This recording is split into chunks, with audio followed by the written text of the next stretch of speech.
Good evening, everyone, and welcome to round 8 of the TCAC Retro Le Mans Midgets Championship. We are here tonight at Le Mans, at the place where it all starts and it all matters. Unfortunately for tonight, the gendarmes wouldn't open up the public roads for us to use, so we are running only the Bugatti circuit. The problem is we weren't French enough, so that's all fine. But we will be running tonight on the Le Mans Bugatti circuit for a 25-minute and a 20-minute race tonight. We've changed the format, very late notice, from the endurance format to the sprint format for this evening. I am Michael Zalavarian.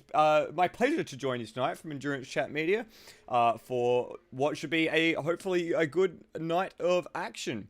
An update on my co-commentator Chris Riddell. He will be back with us next time out. So finally things have been sorted out. So he should be back to join us in very short order, which is very exciting. Very, very exciting times for Chris at the minute. So yeah, it would be great to have him back as well. But we are at, of course, tonight, the Le Mans Bugatti circuit. So the shorter format of the famous 24-hour circuit. We'll be running so it's a 4.1 kilometer circuit. Class A cars are lapping at around the 1 minute 52 mark at the minute. Whereas Class B is about 55, and then Class C, if you get underneath the 2-minute mark in Class C, you're doing very, very well. We will have the 15-minute qualifying session as per normal, but as I made mention, it will be a 20-minute and a 25-minute race for tonight's proceedings. Quick look at the championships before we take a peek at some practice action, and look at that in Class A. It is very, very tight at the top. A solitary point between Cracker and Steve Bolger after the last round at Imola, separating the pair for Class A honours. So with 3 rounds left, it's going to be everything to play for at the top of the Class A standings. Nathan Higginson has joined us for this evening, which was a little bit of a surprise considering that he has suffered an ankle injury recently. So he's going to be struggling through tonight. And Glenn Miles is with us as well. So hopefully we'll see some good points for those guys. In Class B, it is another titanic battle at the front between Will Devonish and Termo. Will currently sitting as the highest points getter in any of the classes. So he's certainly been the man to chase in Class B. He's currently lapping around in a Class C car for a laugh because he's a bit like that. He's obviously very excited because of his first championship victory in Australasian sim racing last night with the Formula 3 championship. So congratulations to Will, but he has still a little bit of work to do to close out this championship as well from his teammate. Matt Cecil, it doesn't look like is here tonight. Oh, no, sorry, is here tonight. Luke Joyner is here as well, as is Lachlan Burke. So, plenty to play for in that mid-pack as well. And as well, we do have Brian Walsh in Class B, but his car just got disqualified from the session for running backwards. So he'll have to jump into another machine for the evening. And finally, we'll have a look at Class C and some big news coming out of Class C during the week. Our championship leader, Mike Coulston, has unfortunately had to pull out of all ASR championships due to a family emergency in his home country. So he's had to travel back home, leaving behind all of his gear on very, very short notice. So if Mike's watching, we wish you all the best and safe travels, and hope the family is well, and we'll hopefully see you back out with us again very, very shortly. But that does leave a bit of a hole at the top of Class C that is begging to be filled by either Benjamin Rhodes or Cam Rutledge for the Class C honours. Both of them are in the session tonight, so we should see a titanic battle for what could become very shortly the championship lead. So we will just have a little bit of a dip into practice now while the cars are just out on track. And here we've got eyes on Glenn Miles. Remember, this is the Bugatti version of the circuit, and I'll be a little honest here, it's not a great rip of the Bugatti circuit, particularly through Sector 1. Now those of you who have seen MotoGP, for example, who do run the Bugatti circuit, or even the 24 Hours of Le Mans, where they use part of Sector 1 as the part of the 24-hour track, you'd know that the first corner is this very long, very sweeping right-hander that you don't really need to brake for. But for some reason in this version of the track, it's actually more like the first sector at Montreal. So a lot harder on the brakes in the first sector than you really should be. So apart from that, it's mostly on point. We'll just watch Glenn as he tracks his way around the circuit underneath the bridge here into the chicane on the back straight. This feels a little more open as well. You can really ride up on the curbs there. And then into the last section. So it is certainly a significant departure from the Le Mans 24-hour track, and the decision was made that running the 24-hour track with that incredibly long Mulsanne straight, all what, 5 kilometers of it, in these cars, the midgets particularly, would have been a little too excessive in terms of just the straight line speed.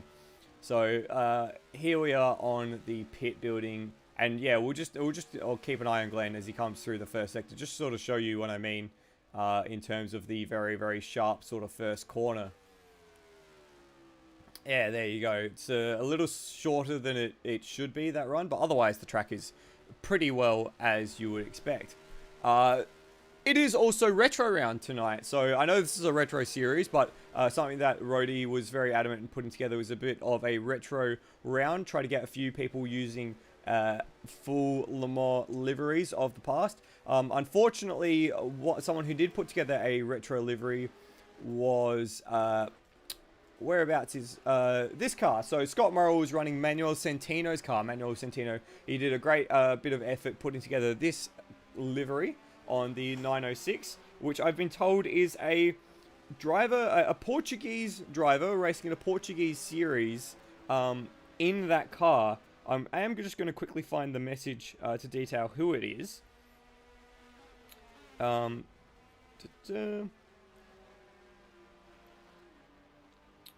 it seems that I do not have that message handy. In any case, very well done by Manuel Centeno, and Scott Morrell has jumped from the Matra, the 650S, to run in that car as well. Just to make sure that it's out for the race.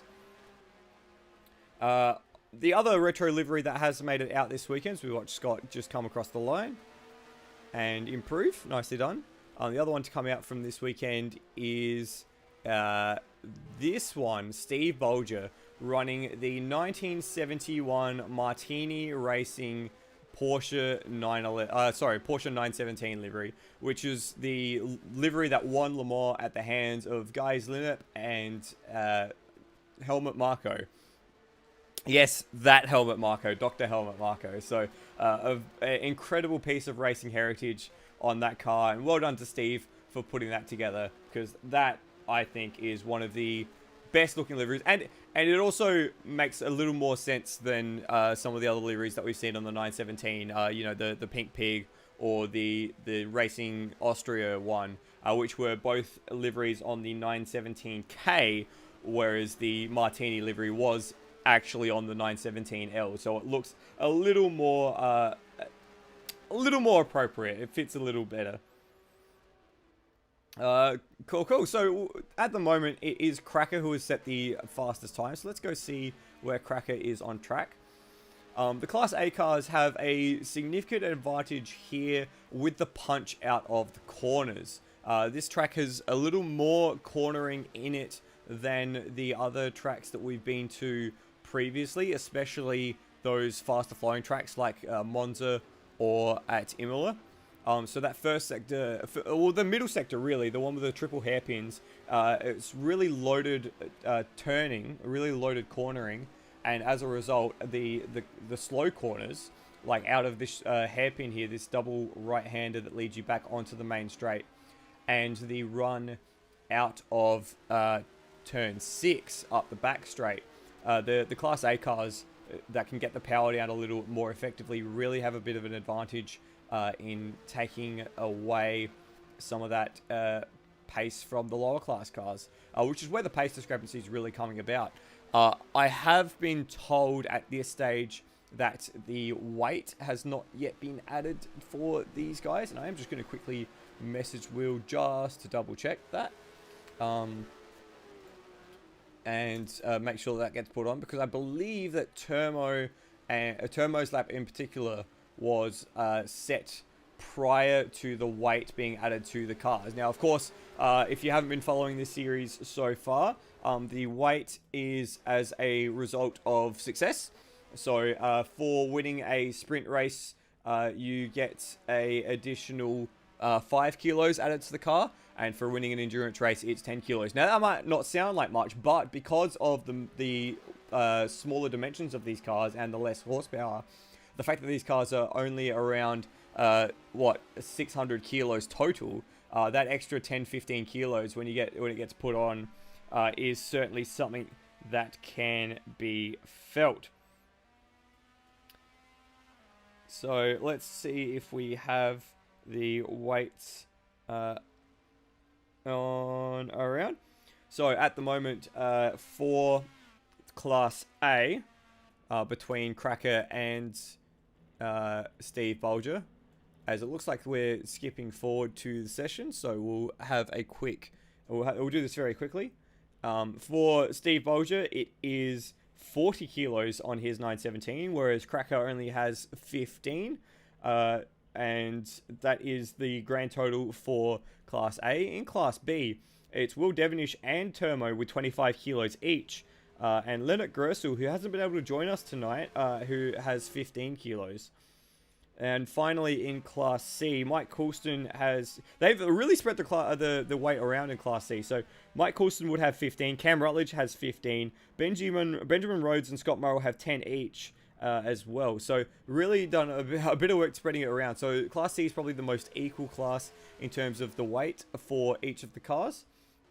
But either way, even the little bit of weight has a remarkable effect on the way the cars feel and how the cars handle. So 3 minutes in practice left tonight. At the moment, the fastest lap of the evening has been Cracker's 52.255 rather, which he set in this session. That has been the fastest lap so far. Steve Bulger is sitting at around a 53.3. And Turmo, as I made mention, sitting there with without the additional weight that he should have had at the moment, sits in second place. With the format for tonight featuring now 2 sprint races, we don't have 2 features planned for the evening, unfortunately, but we do have a bit of an extended cut on a feature which will play in between the 2 races. So I'm looking forward to you guys being able to see that. It was quite cool to put together, and very fitting for a race, at least at this location. Maybe not on this track, but at least at Le Mans.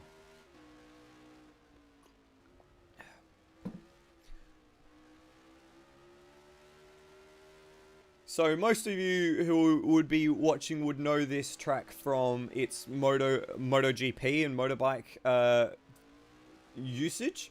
Has been one of the longest running MotoGP events, the French Grand Prix at Le Mans. Oh, and actually, thank you, Nathan, for demonstrating something that we do need to talk about for tonight. We'll just watch Higo come through this final corner again, because there has been something that has been mentioned in the driver's briefing for tonight that they should watch out for, and that is this little gap on the track at the exit of the final corner. There is a little divot in the final corner exit curb that has been catching people out, and it kind of acts as an anchor as the car's going across the main straight. So hopefully we won't see too many people run into it, but it will, it possibly will cause a little bit of problem tonight. The Le Mans Bugatti circuit also held a French Grand Prix for Formula 1 only once, and that was back in 1967, and I'm kind of okay with that being the case. To me, Le Mans is all about sports cars. It is the home of the greatest test of endurance, and I would argue the greatest race and the most important race, the most iconic motor race in the world. And that is entirely for sports cars. So I don't think you need to... I don't think it's a requirement to dilute that down by adding a Formula 1 to the Bugatti circuit. It's just not really necessary. So it looks like they're just having a little bit of fun. So we'll just go back to our holding screen. Yeah, to me, Le Mans is about sports cars. It's about the 24 hours, and any suggestion to the contrary is deserving of ridicule. No, maybe not like that. Just before we step into qualifying, if you do want to watch along the live timing server to watch the lap times as they come in, you can do that by jumping onto asrleague.liveracers.com and clicking on the live session. That'll give you all the information that I have in terms of live timing and who's doing what, where, and when. Pardon me. So we're just about to step into qualifying, I hope. And we'll see very shortly how the cars all get together.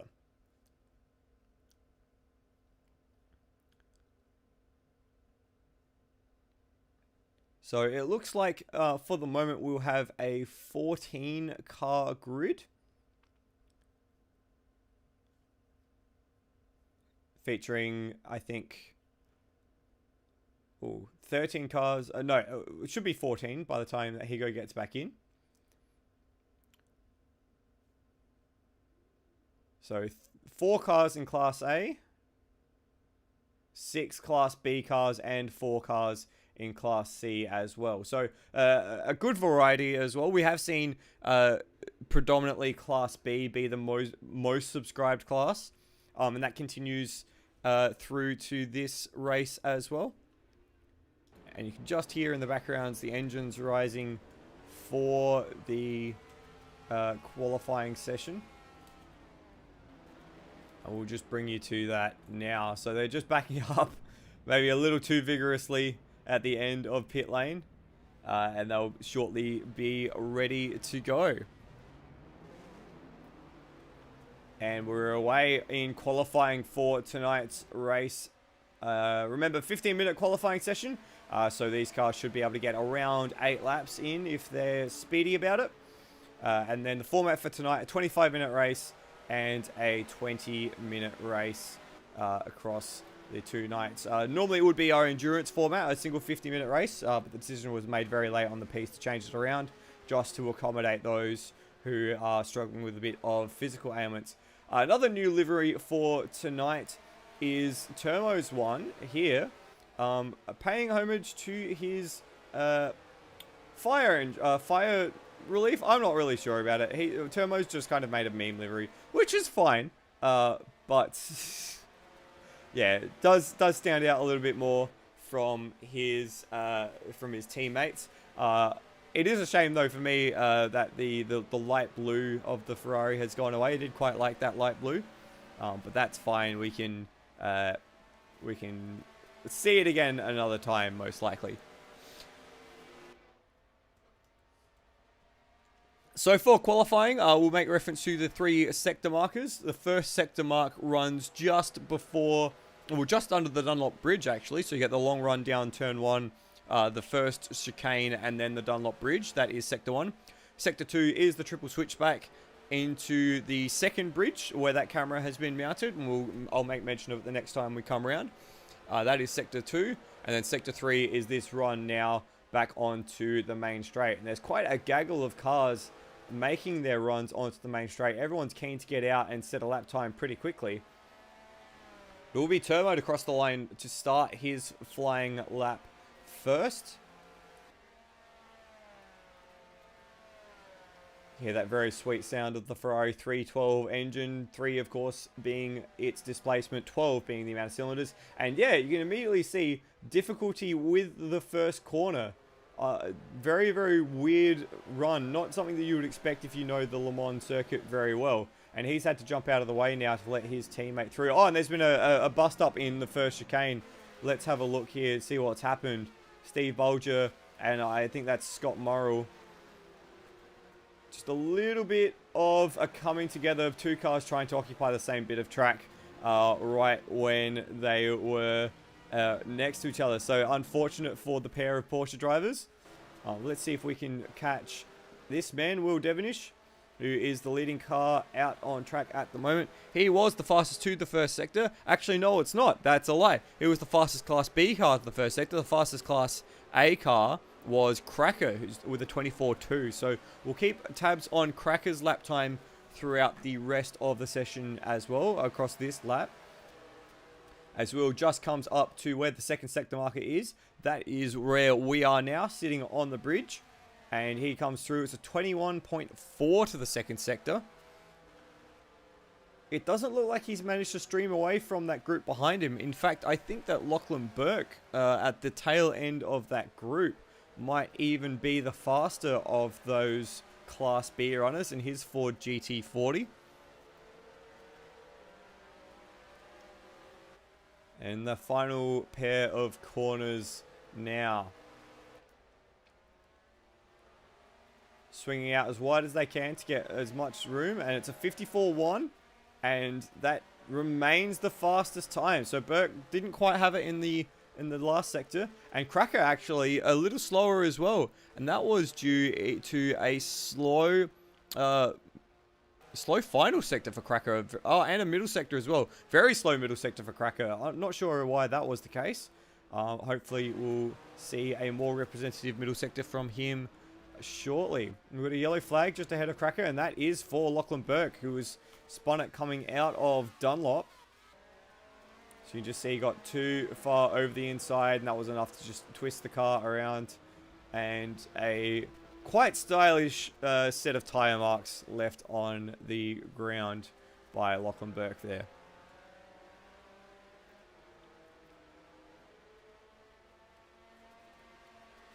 We're following Will Devonish at the moment as he is on a second flying lap through this double apex right-hander. And you'll hear me say that a few times tonight. There are two double apex right-handers across the track. In fact, as I was doing practice laps earlier tonight, I found that the tires are actually quite a point of interest across this lap and across this race, as Devonish is up on his personal best. We have seen, well, predominantly so far this series, because of the types of tracks that we've been using, the tyres haven't been too much of a talking point. They've been generally a bit of an afterthought. But here particularly, because of the long flowing loaded right-hand corners, including this double apex right-hander at the end of the lap, and the two of the three hairpins in that second sector, Devonish doesn't improve, which is a bit of a surprise. But someone who is on the speedy boy is Cracker. He's gone up to the top step. I want to see this man who's just stepped up to the top step provisionally with a 53.1, Steve Bolger. Very fast first sector and an appreciably quick middle sector as well for Bolger on that last lap around. So he's laid down the gauntlet for the other guys to catch at the moment. As I was saying, because of the loaded long fast right-handers, the left-sided tire actually takes an absolute battering across the lap, and it was not too long in fact, I think it was only about 4 or 5 laps before I had a significant difference in wear between the left side and the right side of the car, which actually made some of the braking zones quite a terrifying prospect. So watch for that, especially late on in the first race of this evening, to see how that might play into proceedings and see who can manage that the best. So Bolger's back out on track. Devonish is on track as well. Let's see if we can find our Class C leader. And at the moment, that is Scott Morrell in Manuel Centino's Porsche 906. Cam Rutledge was pretty speedy in practice. And he had the fastest Class C lap for a long time at a 56.3. Questions were raised whether or not that was before or after he was given the appropriate level of weight. But let's see if we can pick up Cam. And very good thing that we did, because he is a second up on his personal best at the moment as he enters the last sector.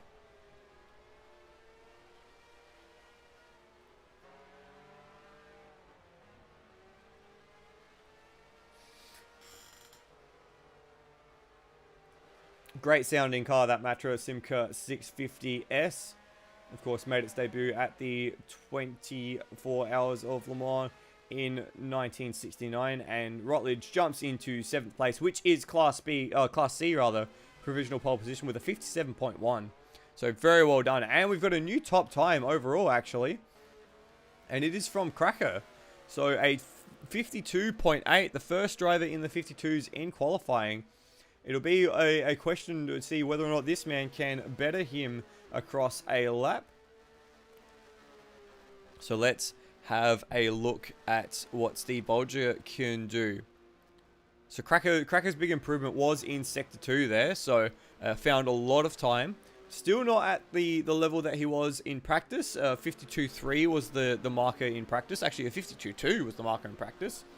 So we'll see whether or not that can be bested, and if it's going to be bested by anyone, it looks like Bolger will be the one to do it, because he's 4.5 tenths up on Cracker's lap time to the first sector mark.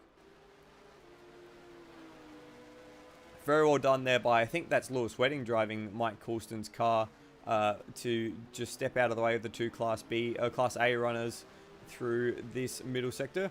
Also got a car off the inside. That looked like it was Will Devonish. It's either Will Devonish or Luke Joyner. And based on where that was on track, I think that might actually be Luke Joyner, who's currently sitting in 6th position. 5th position, rather. Apologies, Luke.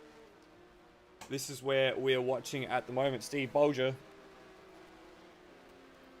Very nicely done out of that slower corner. You can see Cracker's just in the foreground there. So he's going to be the one that Bolger's got his eye on, and he's half a second up on his PB, but interestingly he's lost three tenths to the pole time. So Cracker's middle sector still reigns supreme at this moment, but if Bolger is able to hold that half a second advantage on his PB, he will step ahead of the other 917 to take provisional pole position. Through the final corners now, just running it all the way to the outside, winding the power of that Porsche V12 engine, flat 12 engine. He goes top, a 52.5. Very impressive lap time in the end there, and it was a cracking final sector as well to completely outdo everything that Cracker had put together the previous lap. A purple first sector on that lap as well for Bolger. So we have Peter Brock in the in the Chevron. I would hazard a guess that may be in fact Lewis Wedding. So that wouldn't surprise me at all. And Lewis does tend to like his alternate names. Fun fact: Peter Brock actually did race at Le Mans in a. Was that Peter Brock who raced at Le Mans? I'm pretty sure it was. Peter Brock and Larry Perkins in a Bob Jane T-Mart sponsored Porsche 962. I reckon that would be in 1984. I am just going to quickly fact check myself, but I'd be fairly confident in saying that is the case.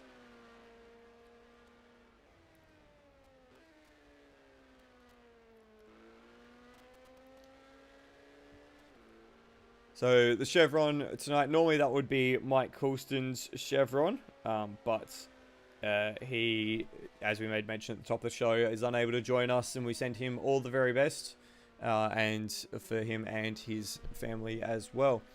In fact, it was the 1984 Le Mans that Peter Brock raced, so not the first Australian to try his hand in the French countryside, but probably the most famous motorsport Australian, maybe. Certainly paired with Larry Perkins as well. That's a power couple if I've ever heard one.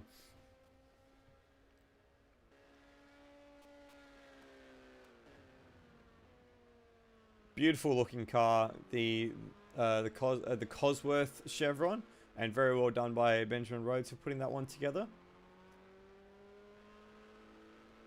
As Lewis comes through to finish his first flying lap. Oh, okay, apparently not. Fair enough. So with 2.5 minutes left in the session, we're looking for everyone to get their last flying laps in. Cracker's made a little bit of a mistake there. He's pretty far away, so no improvement for him. Devonish is having a little bit of a time. Let's see where he goes wrong here. Bit wide for the first part of the chicane and then gets well over the curb, and that was enough to spin him around. So he's got one more shot at it.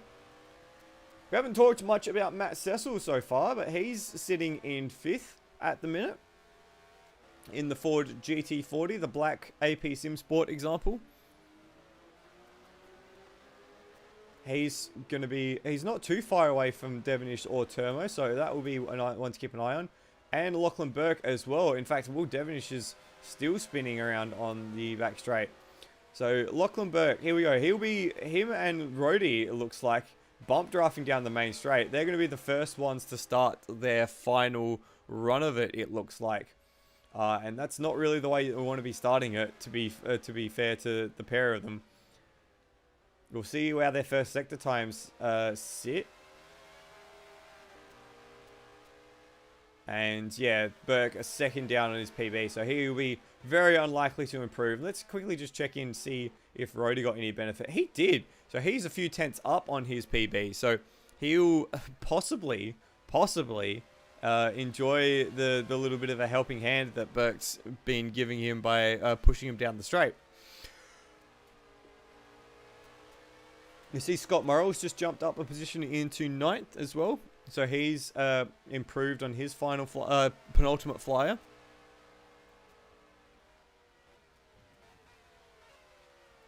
The one person that hasn't made the session has been Nathan Higginson. Not sure whether or not Higo's going to be ready to race. He was pretty distressed, I guess you could say, by taking off the adhesive strapping tape on his injured ankle. Very much complaining about the loss of his leg hair in the process, as Rhodey's half a second up on his PB, which would be enough to nab another position. It would be enough to put him ahead of Brian Walsh in the last throes of this qualifying session. At the moment, it looks like most others have headed into the pits, especially the top 4. So they will not improve. The top 4 are set in stone as far as their lap times are concerned. So come across the line with Rhodey. Final push across the line. He does improve. He does eclipse Brian Walsh for 10th place. So he's done now. We'll see if we can find Lachlan Burke. He's finished up. Matt Cecil, he's a second away from his PB. Or second away from the first. Sorry. It looks like he might have even got a track cut at Sector 1, because we're not showing a Sector 1 time for Matt Cecil. So no time at this stage for Matt Cecil. Who is that behind him? Luke Joyner will be behind him, so we'll stay with Cecil, and then we'll catch with Joyner. Cecil doesn't improve. Luke Joyner is not going to improve after that. And who else is out on track? I think that is everyone. Except for Lewis Wedding, because of course Lewis Wedding will steal the show at the end.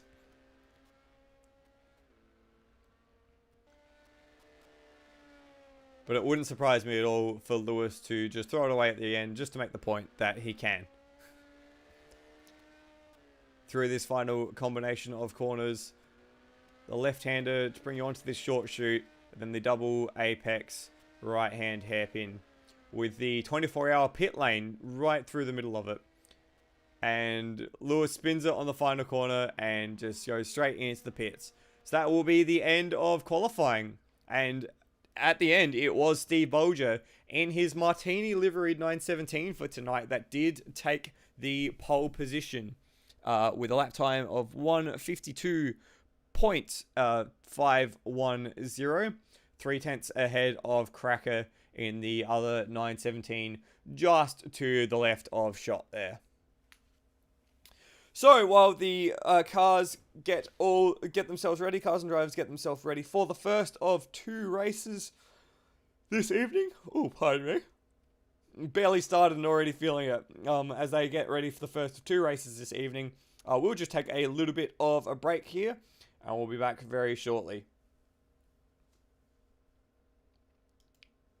People that need a microscope to find.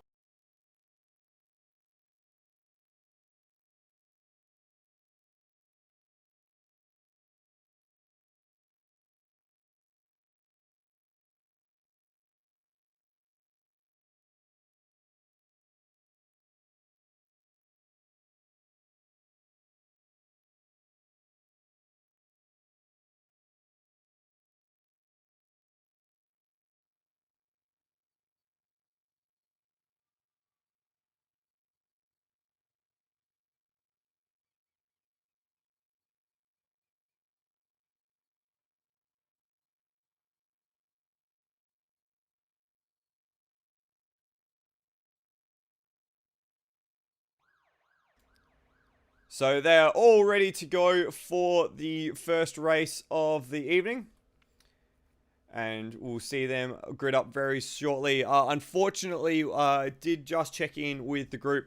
Nathan Higginson has decided that he won't be able to race tonight. So 13 cars will be the field for the evening. As we're just scrolling through, watching everyone make their way to the grid. Just here in the background, I'm pretty sure that's a Matra making that glorious sound.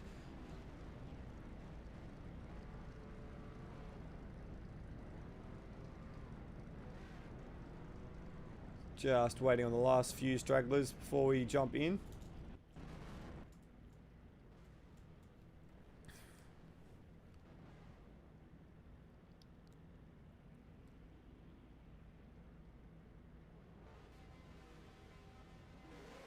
And they are off on their formation lap for tonight. And they are headed up, of course, by Steve Bolger in the inverted air Martini liveried for tonight.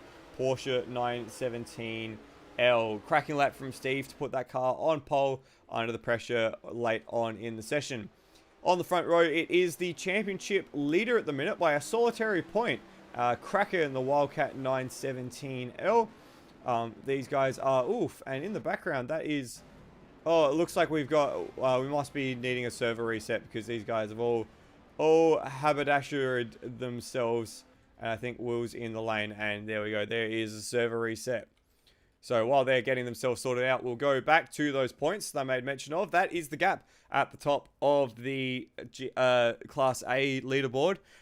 1 point with 3 rounds left between Cracker and Steve Bolger. So that definitely adds a dimension to their battle tonight. Quickly take a look at Class B. At the moment, it is Devonish from Termo, and then Matt Cecil and Luke Joyner a little further back. And in Class C, made mention at the top of the show, Mike Corsten no longer taking a part in this series due to a family emergency, has had to head back home to England. And we wish Mike all the very best, and we'll hopefully see him soon. But that does leave the opportunity open for either Benjamin Rhodes or Cam Rutledge to maybe jump up and take that top position. If you missed it, we are racing the Bugatti version of the Le Mans circuit tonight. It's going to be, we've already had the 50 minutes qualifying. 2 races this evening, not the endurance format listed on the screen. It'll be a 25-minute race and a 20-minute race to round out proceedings.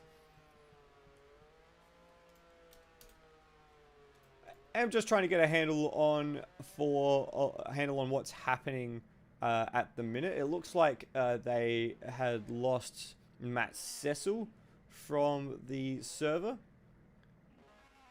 but he seems to have been back, so we're just waiting to get ready for the first race. We're all chomping at the bit. We're all absolutely ready to go, and then just as quickly as we were ready, it all fell apart. And it looks like with Matt back in the server now, we should be hopefully ready to go. And here we are, the cars will be gridding up once more. Trying to find the most appropriate camera angle before we switch to it.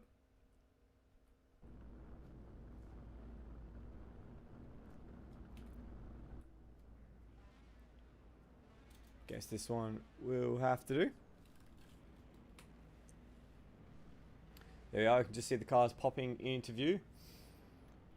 And we'll be ready to go once again. Once everyone's on the grid.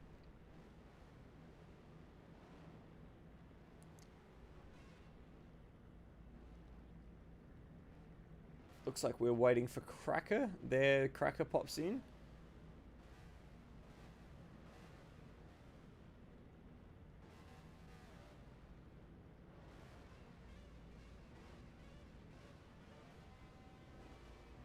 And very shortly we should be away. Here we are now on the formation lap. So, once again, Steve Bolger running the Martini livery for this evening. Set the pole time ahead of Cracker in the Wildcat 917. Remember, they are separated by 1 point in the standings, so it's all to play for in Class A. Turmo sits in third for the grid in the fire engine coloured number 51 MHRT car with what looks like a SpongeBob picture on the front. And then Will Devonish shares the second row. He currently leads the Class B championship for MHRT as well. And he will be looking to maybe steal another overall win across the evening tonight. Matt Cecil out of 5th place in the first of the Ford GT40s for AP Sim Sport. And then he has another GT40 in the form of Lachlan Burke beside him in 6th place.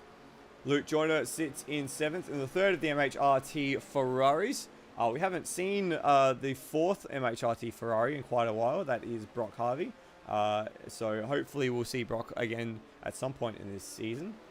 And then it's the Class C pole sitter, Cam Rutledge, out of 8th place. Very good lap by Cam, and looking like a strong contender for the Class C championship late on in the piece.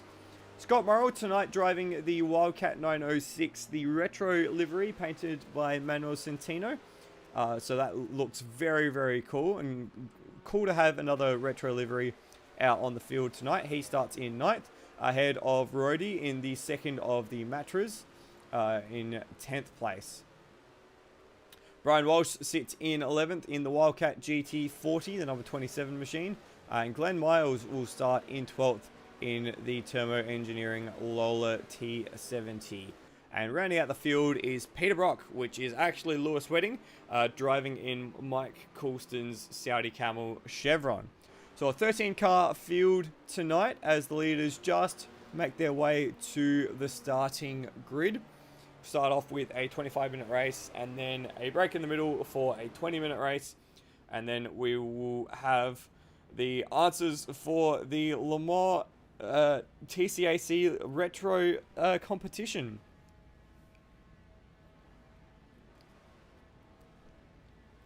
Tail of the field just getting ready to go.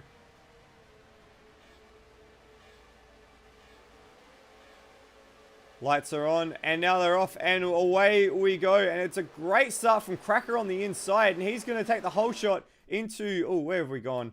Into the first corner here. Very nicely done. The top two break away, and it's a gaggle of cars behind as they come through the first corner. Very gingerly through the middle of the first corner, but it is Cracker from Steve Bolger. And then, oh, there's a spin in the middle, and that's Will Devonish. Devonish has spun it in the middle of the track, and it looks like Manuel Centino, oh sorry, Scott Morrell as well has spun. So let's have a quick look, if we can, at what happened to Will here through the first corner. Just a little too eager. Oh, there was a flip in the background there. Might have been a little touch for Will, but let's just have a look back at Manuel Centino, Scott Morrell. Tag on the inside with Rody, and he was over in the first corner. So he'll be dealing with some damage now. But at the front, it's Cracker who's taken the lead. and stepped away a little bit from Steve Bolger. And then it is Turmo leading Class B with Lachlan Burke and then Glenn Miles and Luke Joyner rounding out that next group. Also, it looks like Lewis Wettinger has taken Class C ascendancy. And there are two at the back, Will Devonish and Scott Morrell. Scott Morrell flipping through the gravel trap in dramatic fashion in the first corner of the race. Here's the battle for Class B lead at the minute between Lachlan Burke and Turmo. Burke going very deep under brakes there, trying to get around the outside and dives on the inside of the final corner. Closes the door very nicely ahead of the Ferrari and takes the position, but Turmo hasn't given it away just yet. They come down the main straight. Bit of a drag race between this pair as they come through the first corner. And Turmo goes pretty deep. They both go pretty deep. Turmo very deep through turn one. And he's going to pay for it here as he sees the position through the Dunlop chicane. So it is now Lachlan Burke leading Class B. And I think that might be the first time that Burkey's actually taken the Class B lead. So he's really putting up the numbers tonight and looking quite impressive for the early phase of the race.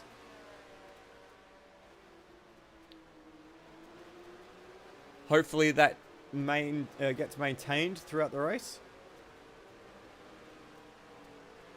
We'll have a little bit of a look further down. Here's Brian Walsh versus Matt Cecil in the pair of black GT40s.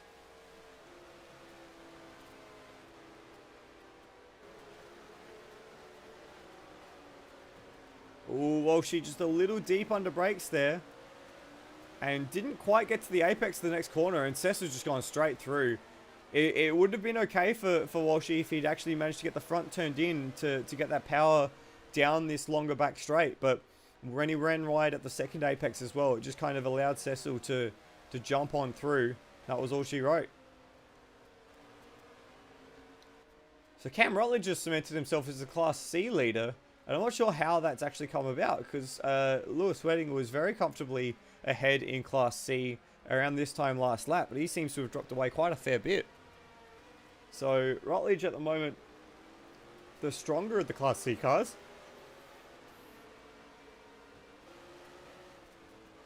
And is able to stream away. And just ahead of him there, there's actually Glenn Miles versus Brian Walsh and Matt Cecil.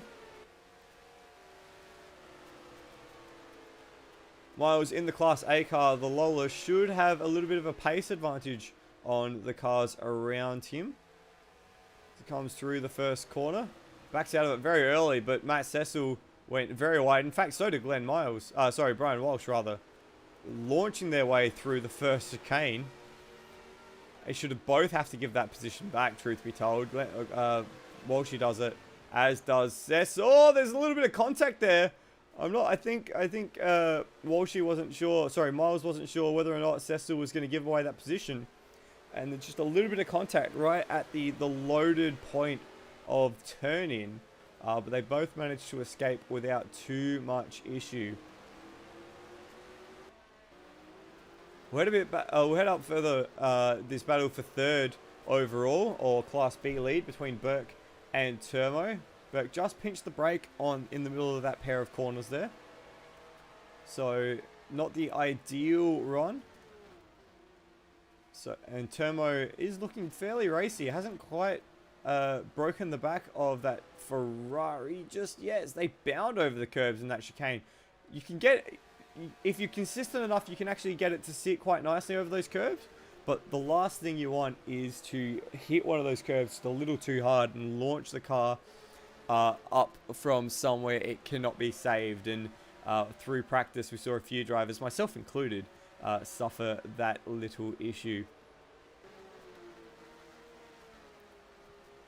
Cracker has responded to the pressure from Steve Bolger, setting the fastest lap of the race on lap 3. He's just stretched out a few seconds of gap now, because that gap was under a second last time around. They both run a little deep through turn 1 and understeer their way through the Dunlop chicane. We'll just watch the group as they come through Dunlop. There's Luke Joyner as he goes very wide through Dunlop. Then Matt Cecil, Brian Walsh also wide through Dunlop. And then Cam Rutledge. So Cam's done very well here to stay out of trouble. There's Lewis Wedding and now Glenn Miles. Oh, who was that at the bottom of the picture? That was Scott Morrell, who's just taken an absolute chunk out of the racetrack there. Let's see if we can get another look at that. Was he helped out there? He just got very... he fully aborted it. Knew he wasn't going to make it. Just put the foot down and plowed his way through out onto the other side. A little naughty. A little unfair. But he has dropped his way back to where he was prior to that indiscretion. I'm surprised that Will Devonish hasn't made any significant headway after his first lap incident. Normally you'd expect Will to roar through the field and be right on the tail of where he was in no time at all. But maybe this is the championship hangover. Maybe this is Will, after taking that F3 championship last night, struggling with the mental side of motorsport, as Scott Morrell tries his hardest to stay out of the way, ends up outbraking himself and allowing Will through in no short order. And Will does a very nice dive on the inside of Glenn Miles as well to take 10th. So this is more like it from Will, actually making his way through the field. But the thing is, he's not gaining any points at the minute by passing these guys because they're all in the lower class. Speaking of the lower class, Class C lead has changed hands with Cam Rutledge a slow lap that time around. A very long middle sector there, allowing Lewis Wedding to take away the Class C lead. Ooh, and in fact, I'm just going to head up the field because it looks like both Lachlan Burke and Termo have made a mistake somewhere in the last sector. They've both gone off, and that has allowed Luke Joyner the chance to take the Class B lead in his Ferrari 312P.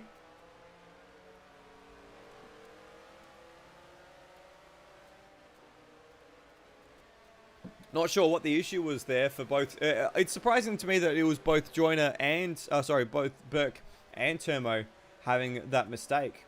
Because normally it'd be very difficult to make the same mistake as the driver that you follow. Well, sorry, not that it's very difficult, but unlikely that that both of them would lose out such a significant amount. I wonder if they've tangled together or something. But what this has done is it's released Luke Joyner at the head of the field. He's got a 2-second advantage over... Ooh, as I've got... Yes, my computer is telling me that I'm using a switch controller. That's fantastic.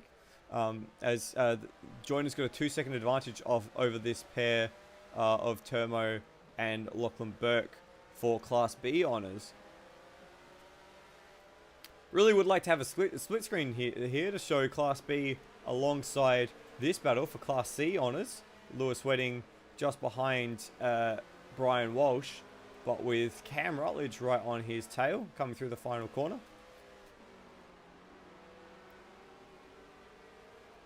And Will Devonish making his way through the field just behind.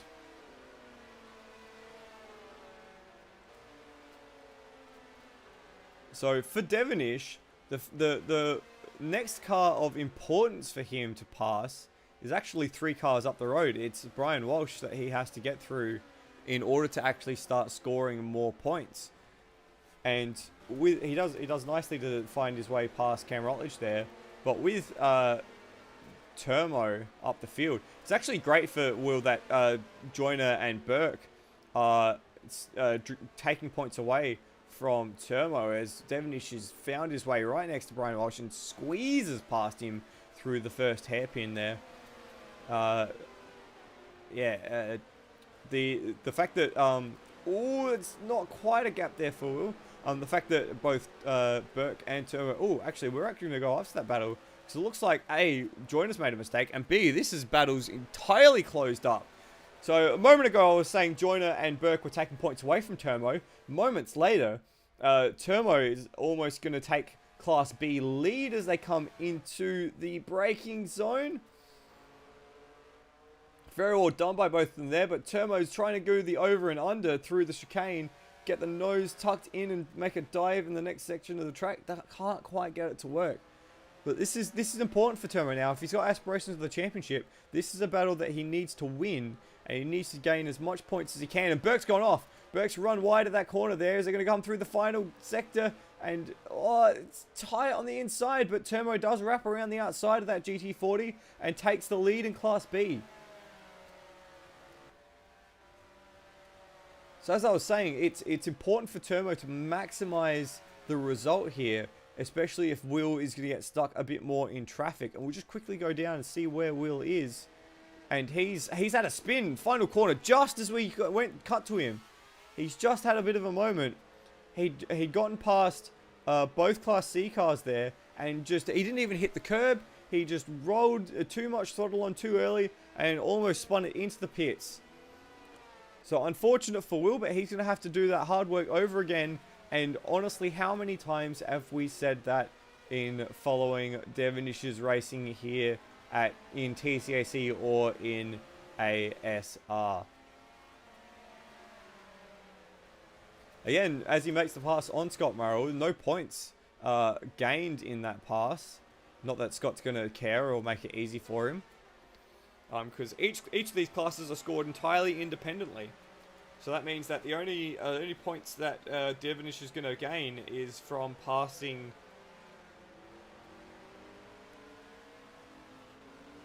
the other Class B cars, which at the moment, the next car up for him to pass is Matt Cecil, up in 6th place, which is 10 seconds up the road. And here is Matt Cecil at the moment, sitting prettily in 6th. He's got 3 seconds ahead to Luke Joyner and 3 seconds behind to Lewis Wedding. But this is an intriguing battle for the Class B lead. Still, they've been going pretty much since the start of the race. And they're side by side through this final sector once again. This time Turmo's on the outside, and he's managed to hold on to the car and stay on the track and make that position once again. So we're over half distance now in this race. 11.5 minutes still to run before the timer runs out. And it has been action-packed, especially in this Class B battle, as Burke again to the inside at turn 1. Carries a lot of speed through there. Forces Turmo to narrow up the chicane. Oh, but just got the rear out of alignment and just spun the wheels. He had the over-under into this section absolutely primed. Just got a little too much wheel spin at the opportune moment. And that was enough for him to slot back into the position of 4th place.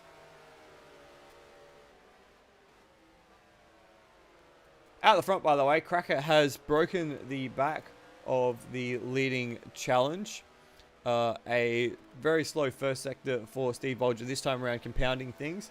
It's almost a 10-second gap between Cracker and the Bulge for the overall lead, which doubles as the Class A lead on this occasion.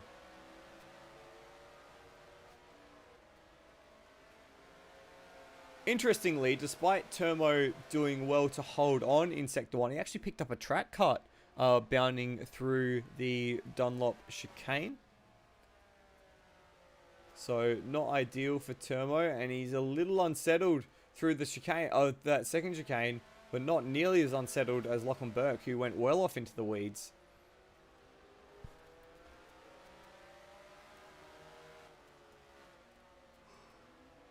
Ooh. There's a yellow flag here just ahead of Turmo. And it looks like a car is trying to make its way into the pits. That yellow flag has cleared now. Trying to figure out what the source of that was. No information as of yet.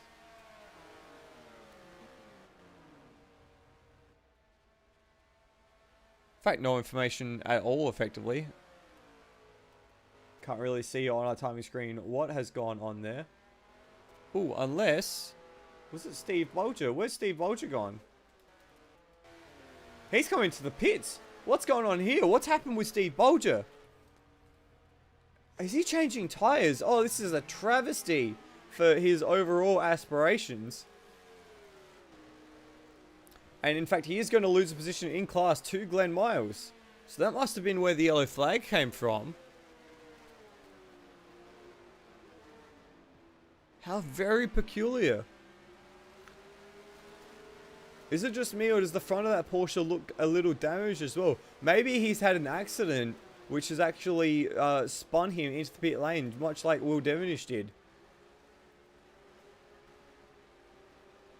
So at the very least for Bulger, it means that making this pass on Glenn Miles will be enough for second place points in Class A, such as the small number of entries in Class A, unfortunately. Which means that it prevents Cracker from extending his lead in the championship by too much more. Not that there is much for lead in the championship. A whole 1 point separating the pair in Class A.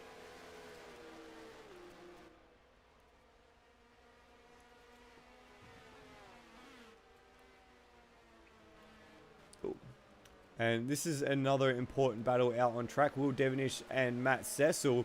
Devonish trying to get the drive out of that corner to gain another position for what will be Class B 4th place. Matt Cecil on the inside of the final section of corners. And this is important because this is extra points if Will is able to do this and make this pass. He's got 7 minutes to do so. To come down the main straight. Just ahead of him there is the Class C Lewis Wedding Machine. Devonish is trying to set up the over-under here. Goes very wide in entry and tries to cut back. But, and didn't even need the cut back in the end. Cecil just went a little wide through turn 2 rather. But he comes back. He comes back in a big way, and there's going to... I thought there was going to be contact there in the first of the sweepers.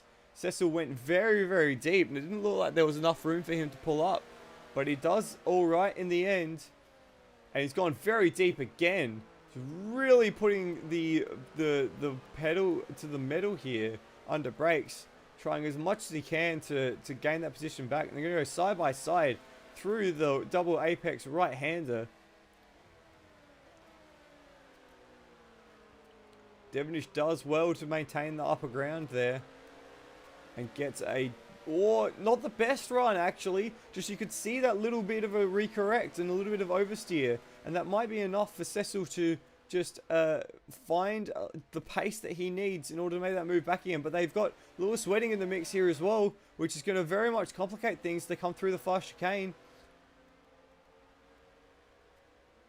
Devonish was a bit nicer over the curbs there, so he's gained a few car lengths. And Cecil, he looks like he went fairly deep just in that instance and just went a little too far in and has lost a bit more time. Going to bring you back up to this battle for Class B Honours, which is now for second overall. Turmo versus Burke. Turmo made a bit of a mistake in the middle sector last lap around, which is why they're back in contact again.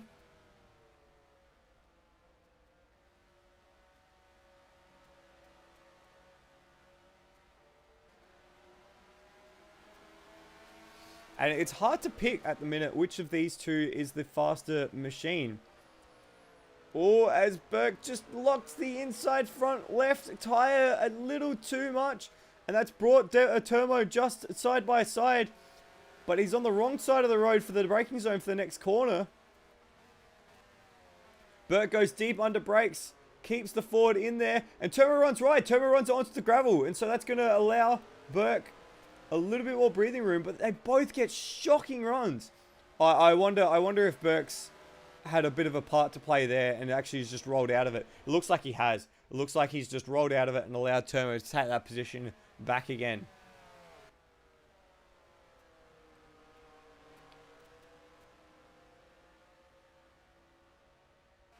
As an aside, just looking at the timing screen, it looks like Matt Cecil's had a problem, or maybe even had a disconnect. He has had a problem. He's had a big problem. So he's probably gone off once already because he's dropped behind Scott Morrell. And then, yeah, another just oversteer moment on the gas. And he's dropped well away now. So that's freed up Will Devonish, who's not been freed by Lewis Wedding, in fact. That's just a battle. Remember, this battle means nothing. It means nothing in the context of the race or the championship.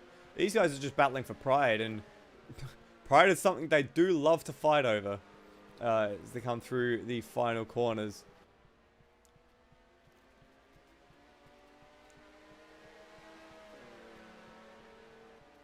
Really just throwing caution to the wind here for the pair of them. As Turmo this time is the one who has the Class B lead coming through the second sector.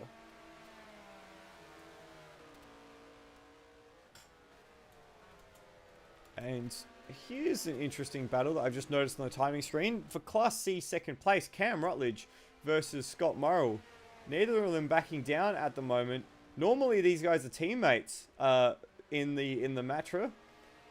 Scott does very well there with the cutback, using all the curb to get the arrow down the straight.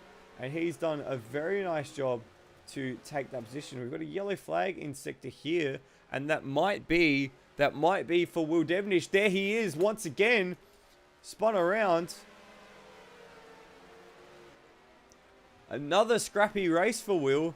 And in fact, Morrell wasn't sure whether or not he was going to get through there. And he's just pinched a brake. Luckily for Will, that hasn't dropped him any further positions down in class. He still holds 4th in Class B, because the cars in between him and where he was, actually that might be a change though. So he goes wide at the top of the circuit. No, still 4th in Class B, because all the cars in between now, the Glenn Miles, this battle between Cam Rutledge and Scott Morrell, Lewis Wedding and Steve Bolger, they're all different class cars. As look at this, there's Class C versus Class A down this back straight. And Scott Morrell actually wins out in that little kerfuffle.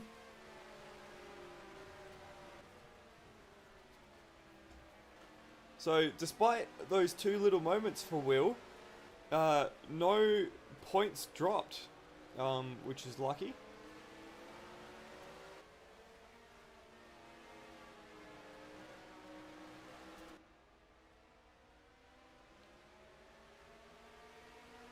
And in fact, you can see Will just got past Glenn Miles once more for 9th place overall. Turmo, on the other hand, is doing exactly what he needs to do with Will so far down the order. He's currently leading Class Bs. We're on the penultimate lap here, I suspect. Oh, it would be very tight to see whether or not we're on the penultimate lap, truth be told.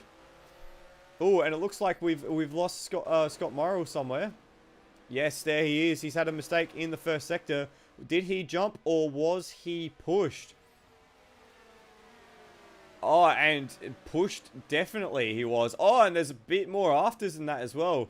A big touch into the tyre barrier under brakes between Scott Morrell and Cam Rutledge. And they both managed to get away again. And neither lost any positions in class as well. So, how very serendipitous for the pair of them. And it looks like Cracker's just crossed the line. And so we're going to have a 15 lap race here. So he's just started the penultimate lap just before the timer ran out. So that means 2 more laps of this battle for 2nd place overall in the Class B honours. And 2 more laps for Devonish to see if he can pick off another Class B runner, which seems very unlikely because Luke Joyner is the next Class B car, a whole 31 seconds ahead. Glenn Miles just runs it a little wide there.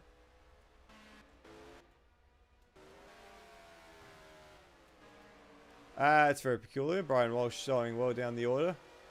Possibly a timing glitch on that one. I'll keep you updated if that updates.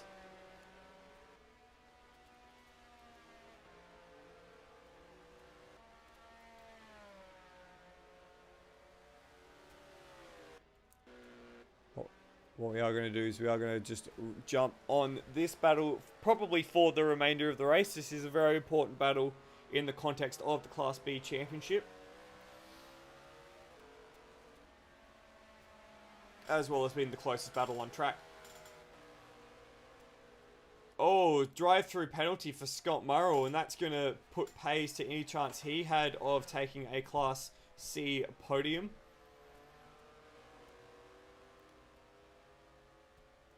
He was engaged in battle with Cam Rutledge down the tail end of the field.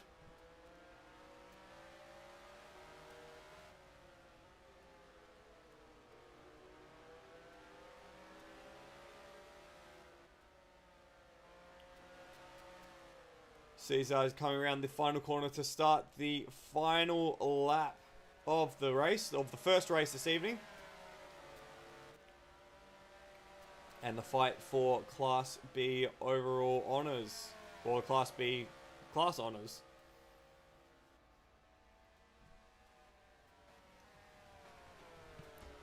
Looks like there's been a further bit of malarkey at the tail end of the field. We will just see if we can catch what's going on here. Catch this battle. No? Oh, it's all gone a little sideways at the tail end of the field. But that's okay. This battle is where the intrigue is, though. And I've got to say, it's been a remarkable performance from Lachlan Burke, given how he's gone this season, to really be challenging for a class victory at the minute.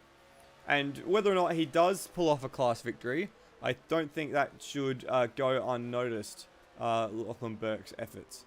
And they're going to be very, very close coming into the long straight. Burke gets a really, really nice drive off the inside of that corner there. You know, side by side down the back straight almost. Ford V8 power versus Ferrari V12 power coming down the back straight to start the final sector of the race. They're going to be side by side heading into the fast chicane. Burke using all the road and then some, trying to straight line the chicane as much as possible. Is he going to dive? Not quite. We are going to have to quickly leave this to catch our race winner coming across the line. Cracker, an immaculate performance from him. No issues from him throughout the entire race. He takes the race victory here tonight and extends his championship lead. And it looks like at the very end of the race, Termo is going to take the Class B victory by the skin of his teeth. A great run from Termo. He takes second overall and Class B honours from Lachlan Burke. Well done. Luke Joyner will be the next to cross the line. An impressive podium for him, for Luke. We haven't said that too much this season for him, so great to see him on the podium. Steve Bolger, after having to take a pit stop, comes home in 5th, but importantly second in Class A. And then it will be our Class C winner coming across the line next. Lewis Wedding doing the business in Mike's Chevron. Then it's Will Devonish recovering up to 7th overall and 4th in Class B. Oops, this way is the way I want to go. And Scott Morrell, another drive-through penalty, so he's going to end the race, unfortunately, in last place. Glenn Miles crashing his way across the line, as he does very well. Brian Walsh comes home in 9th. And then Cam Rutledge will be the second of the Class C runners tonight for the first race, taking home 10th spot. Rhodey will take home 11th, and there's been a mistake just by Matt Cecil in the background. He's hit the wall pretty hard. Matt Cecil, remember, has that drive-through penalty to take. So when Cecil comes across the line, he will step into 12th place, even if he does do that backwards in the pit lane. So there you have it. There was race 1. Great action in Class B from Lachlan Burke and Termo. Well done to Termo. Very much capitalizing on a poor race for Will Devonish. It wouldn't be if you've been following us across the season so far, you would know that we've been using these opportunities between races to tell a bit of stories of the folklore of the late 60s and early 70s and the important players in that time. And that doesn't change at all tonight with a driver, the French hero of sports cars and of Le Mans, the driver who was a record setter in more ways than one, including the most participations as a driver in the Le Mans 24 Hours. This week's feature is on certified badass Henry Pescarolo. The pride of France, the record holder in more ways than one, Henri Pescarolo is one of a kind. Born in Paris to a respected doctor, Henri was bound to follow in his father's footsteps. That was until he entered a competition set up by Sport Auto magazine to discover young French driving talent. Driving a Triumph TR4 at Montelleri, which Henri commented was fundamentally similar to his father's TR3, Henri not only won the competition, but he set a lap time faster than the instructor in his first competitive outing. A few further wins caught the eye of Jean-Luc Lagarde, the boss of Matra, who signed Henri as the test driver for the team, making his debut in 1965. Come 1966, Henri was racing Formula 3 for Matra alongside Jean-Pierre Peltois and Johnny Servois-Gavin. After a huge accident at Pau, Henri was tasked with repairing the entire car by himself if he wanted to race at the next round at Montelleri. He did, and he went on to win the race. That earned him a call up to Le Mans to fill in a seat in the MS260 alongside Jean-Pierre Jossot, where the pair managed 8 hours before the oil pump of the car broke down. Pescarolo returned his sight into Formula racing, completing the 1967 F3 season with 11 victories in only his second season, including a great win at Monaco, but another retirement for Matra at Le Mans. His results earned him a step into F2 for 1968 alongside Beltois once again, taking a few second place finishes and one win at Albi. He also returned to Le Mans with Servois-Gavin in the new Matra 630S, equipped with the F1 V12 engine, and managed to hold second overall until a broken windscreen wiper motor, combined with the deluge of storms, forced lengthy delays. Come daybreak, though, Henri had piloted the car back to second, before debris from Mario Bianchi's fiery accident caused a puncture, which then destroyed the electrics as the tyre flailed around. Yet another DNF. Matra switched focus in 1969, suspending their F1 program in favour of searching for their first Le Mans victory. With a redesigned MS640 coupe not yet ready for the Le Mans test, team boss Lagarde managed to get the gendarmes to agree to close the Mulsanne highway for a few hours in mid-April to allow Pescarolo the time behind the wheel to test the new aero concept. Hitting a small bump by the Honadias restaurant, the car took flight. 250 metres further down the track, the car came to rest and exploded with Henri still trapped inside. He somehow managed to escape while quite literally on fire and was finally extinguished when a passerby smothered him with his coat. Henri's injuries amounted to a broken leg, a cracked vertebra, and severe burns across pretty much his entire body. But somehow, he escaped with his life. He was back behind the wheel only 3 months later, participating in a combined F1-F2 race at the Nürburgring in a Matra MS7. Not only did he win the F2 category, but he managed to remain on the lead lap, finishing 5th overall, a remarkable return to racing. He was back for a full F1 season in 1970, again with Beltois as his teammate, but the Matra didn't quite have the same competitiveness, with a podium at Monaco the headline result for the team. It was a similar story at Le Mans, with all 3 Matra 650Ss suffering engine failures, but a run in the Tour de France Auto yielded great results. A Matra 1-2 with Beltois and Jean Tot eclipsing Pescarolo and Servois-Gavin after a puncture for the pair on Mont Ventoux. Pescarolo was dramatically dropped from the Matra F1 squad for 71, effectively ending his time in competitive F1 machinery. He was picked up by Williams to run the March 711, but a best result of 4th at Silverstone was all that he and the car could manage, with a single further points result in Austria finishing 6th. Despite remaining in F1 until 1976, that would be his last point-scoring effort. In contrast, Pescarolo's sports car career was on the precipice of greatness. He and Andrea Di Adamic took Alfa Romeo to victory in Brands Hatch ahead of both Porsche and Ferrari in 1971, a season where he scored 3 further podiums. Unfortunately, a one-off drive for Ferrari at Le Mans didn't prove fruitful, with a crash in the middle of the night resulting in Pescarolo's 5th consecutive retirement without a finish at the event. For 72, Pescarolo returned to Matra at the seat of the brand new MS670, driving with Indy 500 and Monaco Grand Prix winner Graham Hill. The pair were unstoppable in the wet, with the only competition coming from their teammates in Francois Serveur and Howden Ganley. When they were taken out by a Corvette, it was an easy coast to the line, with Pescarolo finally taking the finish line at Le Mans to go with his first ever win, and Graham Hill becoming the first and so far only person to win the motorsport's Triple Crown. Pescarolo stayed with Matra for the 73 season, and paired with Gerard Larousse, they went on to win 5 rounds of the World Sports Car Championship, including going back-to-back at Le Mans.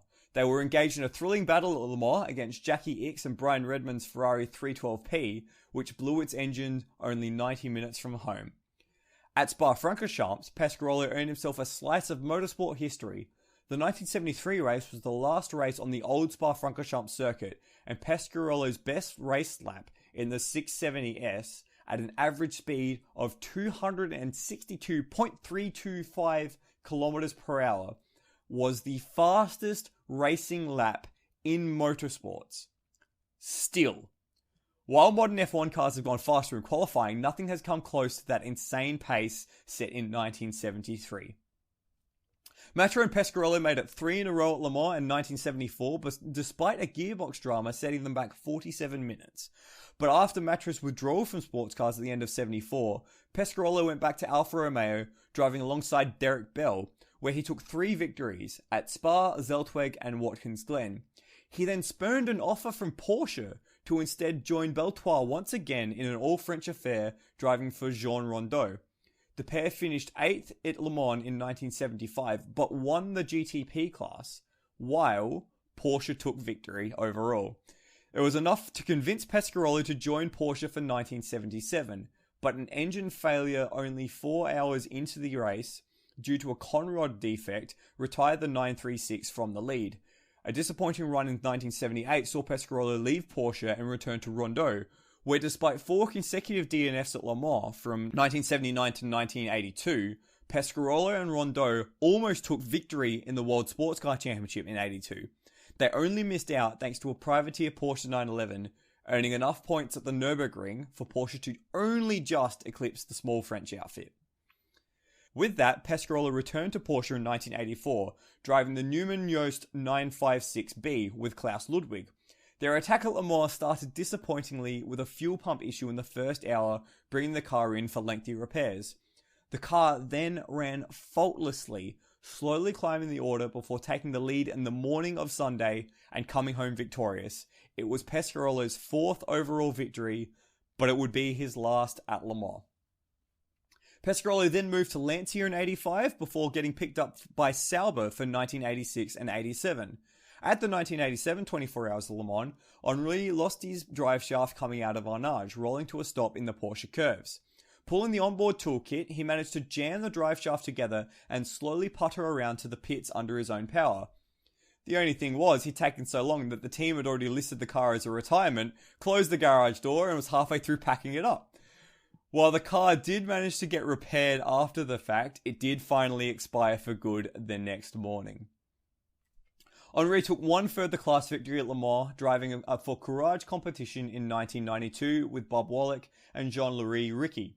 He continued his Le Mans career all the way through to 1999, driving his final event in a Courage C50, bearing his team name for the first time, marking a remarkable and record-holding 33 Le Mans starts. Pescarolo's exploits weren't limited to sports car racing. He was an avid rallier, driving Works Matras and Peugeots, as well as being a 14-time Paris-Dakar entrant. He arguably could have won the 1988 edition of Paris-Dakar with Jean Todt, until a big crash scuppered their chances late on the piece. Henri was also an avid pilot, competing and winning in helicopter races, and taking on record runs for flights across the Atlantic alongside Patrick Fortique. On one run, in 1984, in the midst of battling bad weather across the Atlantic, Henri was giving an interview to French radio. Dramatically, the engines cut out, dropping the plane only meters above the water before refiring and returning to normality. In the chaos, the radio connection dropped, leaving listeners with no information after hearing the engines fail. Pescarolo arrived in Paris after a 14-hour flight to see that his obituary had already been written. Another interesting instance of his aviation, in 1987, the week after rebuilding the Sauber's drive shaft at the side of the road at Le Mans, Henri, alongside 3 others, embarked on a round-the-world record flight, piloting a 1930s Lodestar.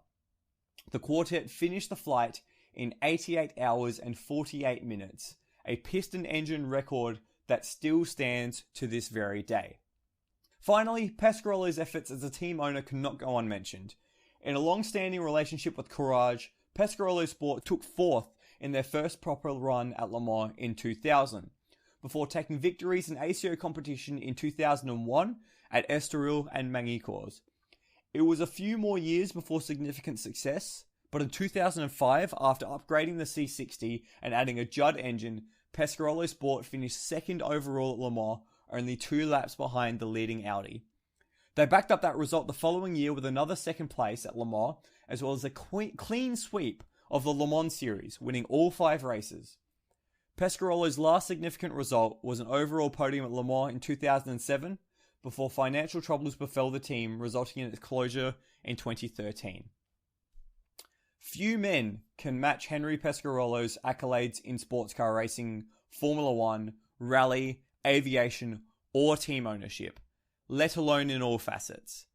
The French hero will forever hold a special place in the history of Le Mans and the history of motorsports.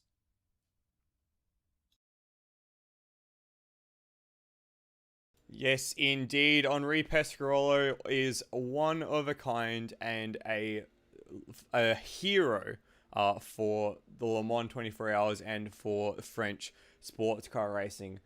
Something that struck me while making that feature was that feature could have easily have finished in 1969 with the crash on the Mulsanne Straight. And it would have been the same story as Lucien Bianchi that we saw last time, or Pedro Rodriguez that we saw a few weeks ago. It could have been exactly the same thing, where a brilliant career had been snuffed out in its infancy because of a crash. In Pescarolo's case, it wasn't even in an official session. It was literally the police had closed the track, closed the highway, so that way Matra could run a few goes down the straight. That was it. There was no recovery team. There was no medical team. It was a passerby using a trench coat to put out the flames that was engulfing Pescarolo's body, and it could have so easily have ended there. And it's incredible that someone with such an outstanding career, both on and off the track, after that, could have come so close to death, and it would have been normal, and it would have been accepted, and it would have been part of the time. So it just goes to show how far safety has come nowadays. And Pescarolo was very, very lucky that he survived with his life after that incident. On that note, though, something that I learned after making that feature is that while in hospital, so you saw that photo of him in hospital as part of that feature, while in hospital, he was actually providing commentary for the French broadcasters on that race, watching on TV, literally while in hospital. It's incredible, and that part of that is a contributor to the fact that Pescarolo is the single man with the most involvements at Le Mans, whether that be driving or broadcasting or as a team owner. He was involved in every single Le Mans 24 Hours from 1966 with his first entry in that Matra 620 all the way through to 2013 when his team finally folded. So that is 66 to 2013. That's almost 50 years. In fact, that's 48 years, which is an absolutely incredible period of time to be involved in a single event. And so of course he is the French hero. As I made mention, he holds the record for the most Le Mans starts as a driver, as well as 4 overall victories, the fastest ever lap in race conditions in motorsport by average speed. Like that is something that we are not going to ever see again, really. And it's just incredible how much of a badass that guy was. Honestly, it's impossible to think of someone doing anything like that today and being so competent in every aspect. It is really something else. And I think particularly the aviation stuff, that learning that was it was quite a surprise. And I am not. Yeah, he was someone who actually got his flying license, his pilot's license, before his driving license. So a truly incredible story. And Pescarolo is still alive today, and he's still involved in motorsport today. And he's still idolized in motorsport today. In fact, when his team was liquidated the first time in 2011 due to financial mismanagement, not by him, but by the partner he had sold the team to, all of the assets for Pescarolo Sport went up to auction, and it was actually all bought by a single person, Pierre Nicolet, who those who are more into sports cars would know as the man behind Ligier Sport, who are one of the chassis providers for the LMP2 category currently.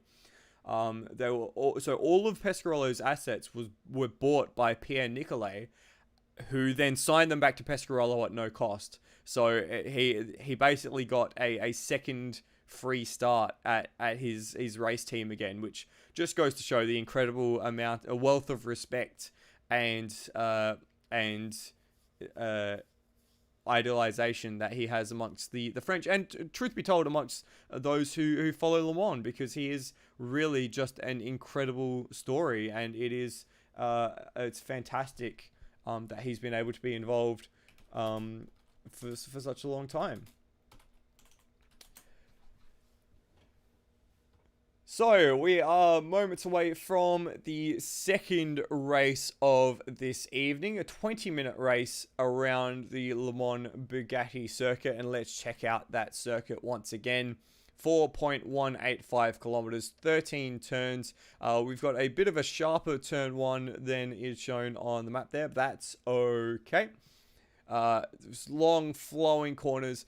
In fact, I did actually have a chance to jump into the race chat in between sessions and check out what had been going on, and Steve Bolger ended up saying that the reason he came in and made that pit stop was for tires. He just absolutely had no tires left, and a few of the other drivers saying the same thing. So with the second race, which is just getting together as we speak, with the second race being a little shorter, we might see teams and drivers be a little more forceful, a little more liberal with their tire usage. So the grid will form itself up based on the results of last race. We're just getting that all together now. So we should see Cracker on pole as they all form up. A line of Ferraris on that right-hand side, which is a little funny to see. And as well, an update, we've had Lewis Wedding change cars, and we'll get to that as we go through the field. But it is Cracker who starts us away on the formation lap in the Wildcat 917. Class A championship leader extended his lead through the first race with a great victory, an untouchable victory. He will lead us from pole position. Second place is Termo, taking Class B victory and also closing the gap to his teammate for the Class B championship. A great run from Lachlan Burke sees him start in third. He and Termo had a cracking battle throughout the entire race. They ended up going to the Ferrari driver right at the very death. Luke Joyner starts from fourth place. Quiet race from him, taking a Class B podium, but he'll be very happy with that result.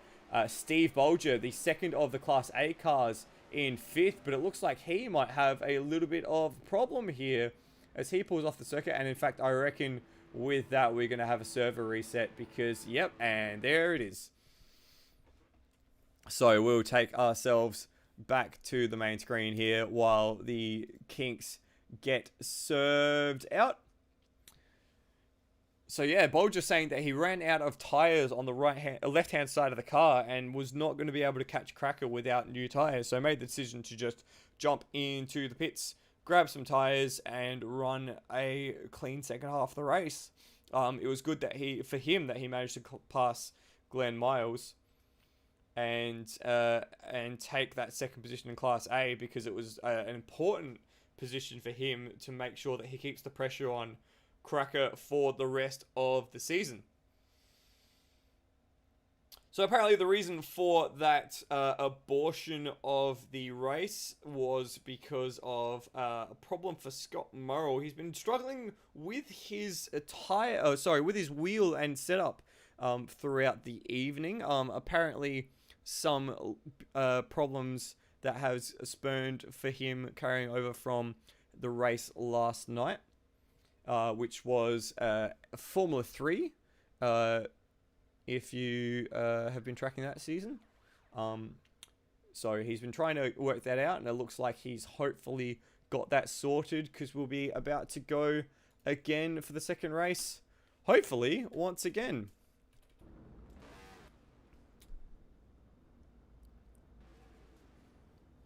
Just as an aside, while these cars are getting themselves onto the grid, I'll just talk sports cars for a moment. Big news breaking overnight for those who are following the developments in the World Endurance Championship and for Le Mans in the future, that Porsche have partnered with Team Penske to run not only their IMSA LMDH program for the Porsche LMDH machine coming in 2023, but also the World Endurance Championship program as well. So a worldwide program for Porsche, which they're expecting 2 cars in IMSA and 2 cars in the World Endurance Championship, which harkens back to a partnership that we featured on our very first feature here on Endurance Chat for the TCAC Le Mans Retro on the 917 between Team Penske and Porsche, on what will be the 50th year since that partnership started with the 917/30.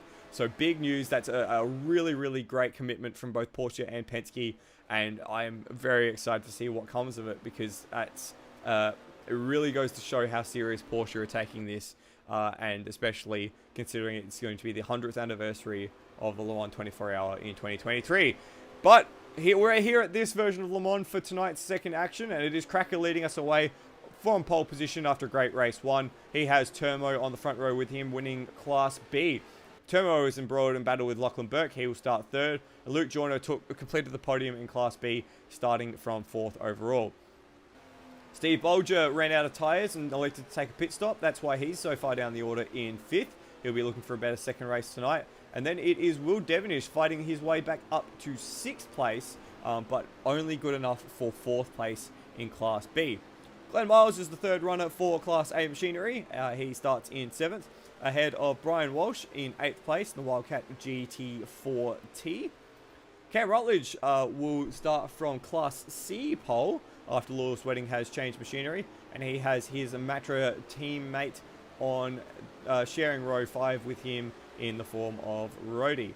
Scott Morrell tonight running the Wildcat 906 to showcase Manuel Centino's fantastic retro livery, as there's some bumping and barging down the back straight. I'm not sure what's going on here.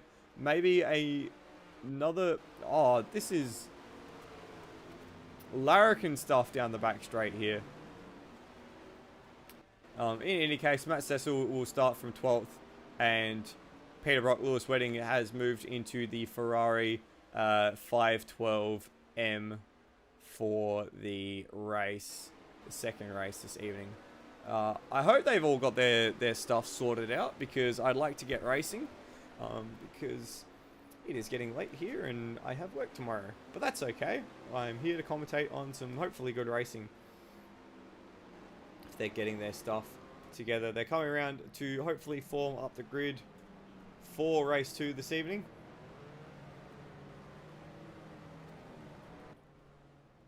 And they're in all sorts of shapes as well as they're doing that.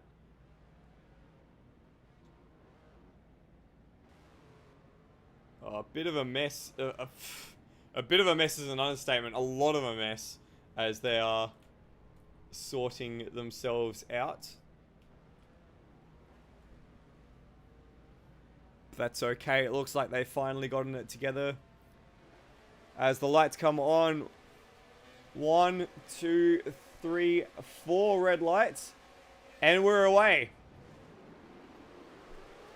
Great start from Cracker once again. And he's shot out to a lead, but Steve Bolger's going to wrap around the outside. But Class B is where the interest is. And it looks like Lachlan Burke's got a cracking start here. He's going to wrap around the outside and possibly take the Class B lead to come into the first corner. Remember, it's a lot tighter than you expect. Turbo goes deep, very, very deep. Ends up shooting across the other side into the gravel, and it just clips Burke as they go through the first chicane. They do skate out the other side, but it was very hairy for the moment. So Cracker leads Bolger, then it's Burke from a trio of Ferraris. And it looks like it's Will Devonish who slotted his way into second in Class B, ahead of Turmo, and then Luke Joyner.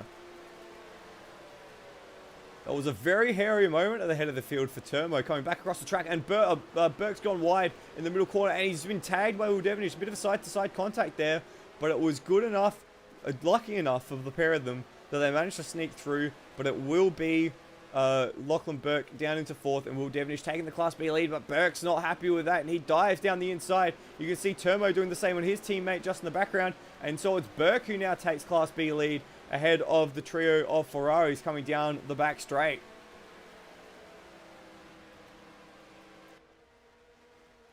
Here come the leaders. 1, 2, 3, 4, 5. Glenn Miles and Lewis Wedding very close together there. And then Class C battle at the very tail end of the field as well.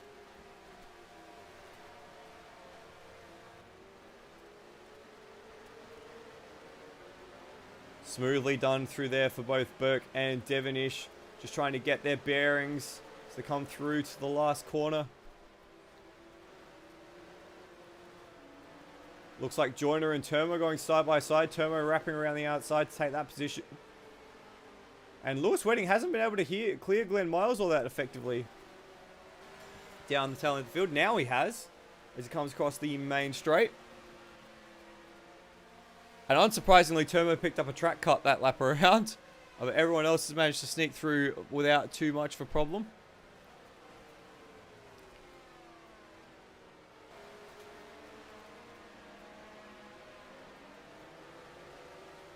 It'll be interesting to see how Lewis progresses through the field in that Class A machine. We'll keep eyes on that throughout the race. I wonder if Bolger here is trying to manage his tyres a bit better. Because he's already let Cracker out to over a second of lead. And that was all really based on just the first lap. Cracker was just an incredible first lap on cold tyres.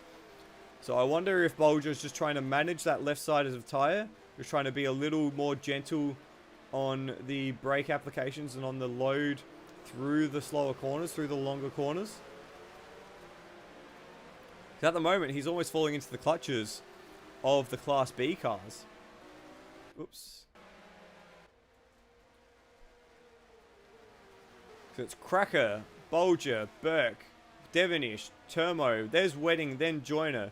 That's Matt Cecil coming up next. Glenn Miles. And Scott Morrell. Then there's Brian Walsh and Cam Rutledge and Rhodey there as well. All filing through. The three of them there. I wonder if one of them's just had a little bit of a mistake, because Cam Rutledge just dropped down a few positions, but he dives down the inside of Rhodey. Gets through very nicely there. Sneaks his way into up another position into what is Class C second place.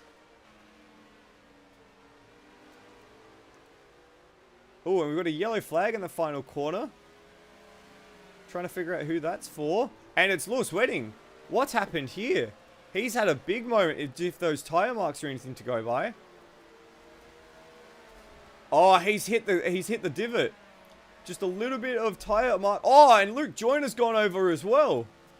Oh, what an absolute travesty that was. So we talked about it earlier. We talked about that little divot on the end of the curb there. And he's gone around again, has Lewis Wedding. He's had enough of it. Brian Walsh as well, just off in the first, in the Dunlop corner. A little wide over the curb, and then that was all she wrote.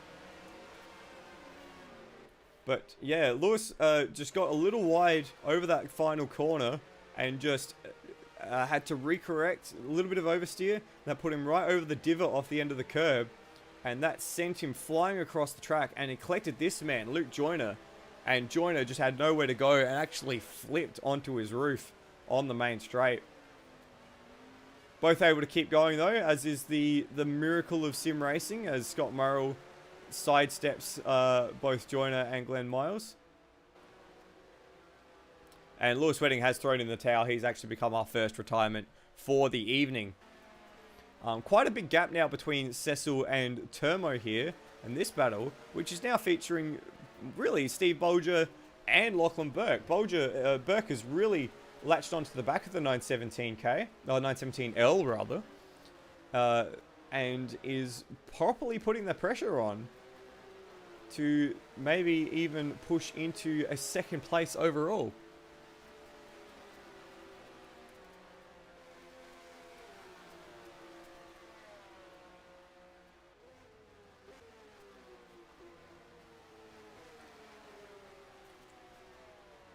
Just love hearing those sounds of these engines. Oh, Bolger straight lines the second part of the chicane there.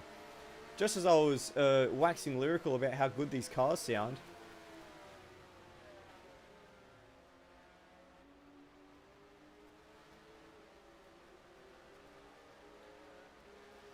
Seems to have settled. Oh, and someone else has gone well off in the background. That's Will Devonish. And he's... Oh, almost collected Matt Cecil there, coming back onto the track. Did he have a particular moment, or he's just, yeah, locked the inside front, and he's gone well off, and rushed a bit too hard to get back onto the racing surface. So again, he's dropped now four positions in that Class B battle. So it's not turning out to be a good night for Will Devonish, and if Turmo can keep the hammer down, he might even be able to make up some more positions. But it's quite a way now to Lachlan Burke, who's really just found something here. And is running away with the Class B lead. I'm quickly going to leave this battle between Lachlan Burke and Steve Bolger to go and find this group, Class C. All three of them in the same modicum of track at the minute. These other three Class C runners, and look at that, you could barely see Cam Rutledge, such was the silhouette of Scott Morrell just ahead. As I said, normally all three of them would be running in the Matra, but they're not teammates this evening, and it shows. Look at that, very aggressive move from Rhodey on the inside there, and chops the nose of the Cam Rutledge Matra behind. But Rutledge comes back at him. Very willing stuff in Class C. Oh, and Rhodey's hit the little divot in the track and it's flipped him over. This is proving to be a bigger problem now than it possibly should have been. And Rhodey has ended up on his roof. He did warn everyone in the driver's briefing to be clear of that. But if we'll just take another look, you can just see he was just a little wide on the curb and straight into the dip, and over she went. So unfortunate for Rhodey, that takes him out of that battle. But you know what? I wouldn't be surprised if these guys slow down and let him get back into it. Because such is the camaraderie between the group, especially in the Class C. So they are actually, it looks like, slowing down and waiting for him. Oh, and Turbo's gone off. What's happened to Turbo? He's just lost the rears in the middle of the corner, and he's just rolled it gently around to face the wrong direction. And he's had to wait, and he's had to sit there. And he's lost plenty of positions now. He's gone behind, let's have a look here, Glenn Miles, Luke Joyner, and Will Devonish, and Matt Cecil. So that's 4 positions in class that he's lost, which is an absolute travesty for Turmo. Everyone saved up the drama for the second race of the evening. But what hasn't happened is any change up the front. Oh, yeah, it has. Cracker's gone around as well. We were saying earlier that tonight that he's having a faultless run in both qualifying and practice and now in the race. But race 2, he's just made the slightest of mistakes. And that's put Bolger into the lead for the first time tonight.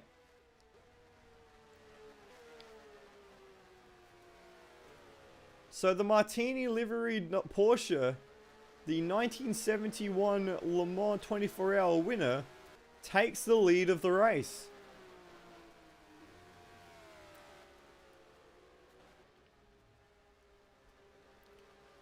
Okay, let's see if we can do just a little bit of a stock take here as they come through the second hairpin.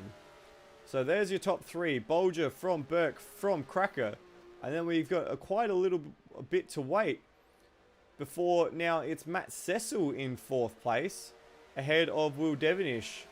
These guys are fighting for Class B 2nd place at the moment. Luke Joyner should be the next car around. There he is. And then it's Glenn Miles up in 7th place with the recovering Turmo just behind him. We'll have to slot back now to find Brian Walsh, as he's on the entry and exiting stage left of that right-hand hairpin. And then here's the battle for Class C. They've stuck together and looking to have a bit more fun than care about the result. Rhodey, Scott Morrell, and Cam Rutledge all in a pack together. So we'll see how that plays out through the evening. And of course we have the retirement of Lewis Wedding, who is blowing up in the Discord server about 1 or 2 things, which is fair enough, but never nice to really hear. 8.5 minutes left of the race. And things have just started to spread out a little bit at the front. With Bolger taking the lead, he's gone ahead and cracked on with it. Last lap around a 53.1, which is not something the Class B cars can really keep up with in any consistency rather. Burke just going a little wide through the chicane there, cutting the corner, and he actually did he pick up a track cut for that? We'll find out momentarily. No, he did not pick up a track cut. The only problem is Steve Bolger out in front is setting purple first sectors at this point in the race. So really, really difficult for Burke to make any inroads. But he's got quite a safe Class B lead. In fact, he has 17 seconds over this man in Will Devonish, who is his closest challenger for Class B honours. And Matt Cecil has dropped a fair way down from Devonish. I think he might have even made a mistake because he's got no first sector time. And he's coming under significant fire now from Luke Joyner. So this is for Class B 3rd place, completing the Class B podium. And just in the background of shot there, you can also see Turmo. So this could become a 3-way battle for the podium. And Turmo should be quite incentivized here, because if he's got any hope of catching Will Devonish for the championship, he's got to make sure that he gets as many points as he can in these sort of situations. So there's Cecil, Joyner, and Turmo. He has actually managed to find his way onto the back of them. So they're bound over the curbs.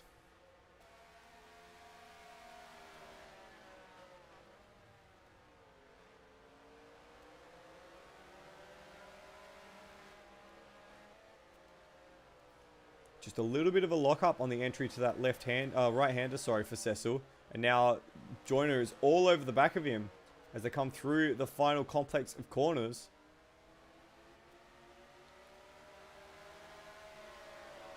One, two, three. The gap is less than a second between the 3 of them at the moment. So really, really close run thing at the moment between these 3 Class B cars for the Class B podium. They all take a narrow line through the Dunlop chicane. In fact, Cecil had to go too narrow. Joyner's wrapped around the outside. Turmo's followed him. Turmo's got the best run out of all 3 of them. And he's going to try and run down the inside. No, he gets on the grass. Manages to keep it out of the wall. Whoa, that was mighty tight. Whew. In fact, we'll leave this quickly and just grab a quick replay. So Turmo actually gets the best run of the three. Joyner goes around the outside. Turmo follows him, then tries to dive down the inside. Just got that left side of tyre on the grass and somehow manages to keep it out of the wall. Very, very close run thing there. But he's still in this group and still at the tail of this group at the minute. Cecil's trying to wrap around the outside of Joyner as they come through the hairpin. Just have to slow up a little bit. Turmo again gets a great run. They're going to compress very closely here as they run down the back straight. Look at this. Ferrari, Ford, Ferrari. Turmo's pushing the Ford down the back straight here. It's going to get very close into the chicane and Cecil loses out. Not sure if he just got a little touch at the peak load there, but he looked to have just a bit of a lockup. As Cracker's setting the fastest lap out front, we can't take our eyes away from this because Turmo is on the tail of Joyner. Looks like Cecil just had to back out of things a little there after a bit of contact, I suspect.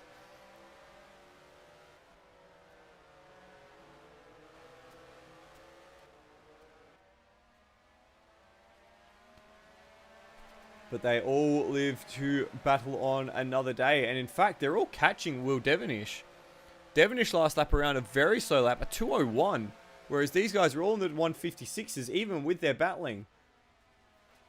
So Tomo's actually even managed to squeeze his way into that. Oh, Cecil! Whoa! How did he manage to get that pulled up? He was flying through there. Looked like he was going to overshoot that corner by miles. We'll leave these guys very quickly and just head up to the front of the field because I just wanted to catch this on camera as it goes through. Cracker making his way past Lachlan Burke. So Cracker's now back into second place overall. It did set the fastest lap last lap around, a 52.5, which was a whole second and a half quicker than Steve Bolger. If he gains a second and a half every lap for the next... There is enough time. There is enough time. He gains a second and a half every lap for the remaining 3 laps. He'll be right on him right at the end of the race. So we'll keep tabs on that and keep tabs on how that goes. But this is the battle that we want to see. Turmo's actually managed to get onto Will Devonish. They're going to go side by side down the back straight. Turmo actually has...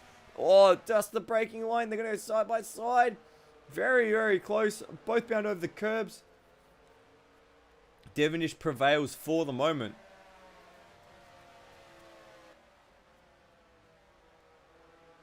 Oh, just held Turmo up just a little bit. Just prevented him getting on the power as early as he would have liked. Both these guys are foxy characters. They both know how to position a car. We saw that at Brands Hatch. They race great against each other. And you can see everyone stepping well clear of that exit curb on the final corner. Turmo's got a run here. He's got a great run. Goes to the outside, which will become the inside for Dunlop. And just has to slow down just a little bit.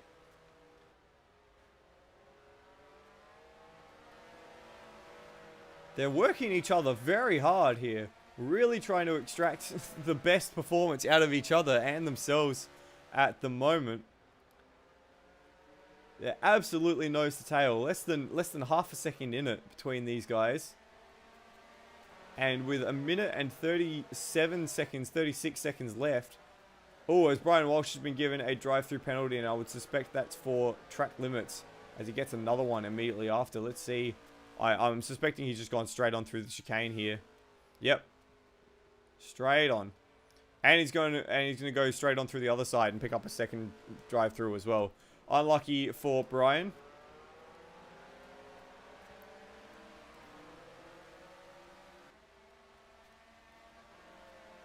Well, we return to this battle up front. Turmo now to the outside again. Same as last lap. Just gets his nose ahead at the braking point. Has the overlap. Stays around the outside. Can he hold it? Or just gets up on the curb and unsettles the car. So he has to slot back in behind once again. Very close run thing. Here's the lead battle now. And there's actually traffic up ahead for Bolger. Those Class C cars have continued their battle. And it means that we'll get another lap after this. They're on the penultimate lap now. Just wanted to update, last lap around, Cracker actually got a sector cut, so he didn't record a lap time, which makes it hard to compare. But the gap went from 4.6 seconds down to 3.9, so not quite enough for Cracker to really turn the screw, unfortunately, at this stage. But traffic could have a part to play still. And it looks like Devonish has made a mistake. Yes, he has. It's in the final sector. Can we go back and find it? No, we can't. So Devonish has dropped to the tail of that group. And that's big because that's all Class B machines. And he's made another mistake as well. So that's all Class B machines. So that means he's gone from second in class all the way down to fifth in class, which is a huge loss in points. And that's exactly what Turbo wants. Turbo's just been given a bit of a free kick here because he's back up into second in class, and with only this and another lap to go, he could get a major points haul here. Oh, and look at this out the front. It's Bolger versus Cracker. Something's happened there, and we've missed it entirely. Can we go back and have a look? No, it's happened too quickly, too far back. So maybe in traffic, Bolger's just been balked a little bit, and now it's the top three starting the final lap together, effectively. They come across the line. It was 5 seconds slower for Bolger that lap around, and it's going to be a sprint to the line between these two. Remember, at the beginning of the night, separated by a single point for the championship. Cracker wraps around the outside as they go into Dunlop, but he's going to go very narrow through the second part. Bolger tries the undercut. No, Burke tries the undercut. And they're going to dive down the hill basically as a trio. Oh, Bolger just a little outbraked himself there, but Cracker ran very wide, and Burke comes down through the inside. He slots now into second place. That further complicates things for Bolger if he wants. He has ambitions of winning this race overall. Burke, just a little front lock up there. That's given Cracker just a few car lengths he needs just to stretch out. Just a little bit of an air gap.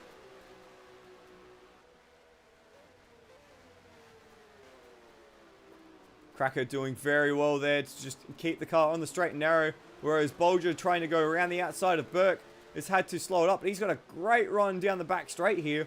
He'll probably wrap around the Ford GT40. Does it nicely. But has he got enough time to get back onto the tail of Cracker and challenge for the overall win?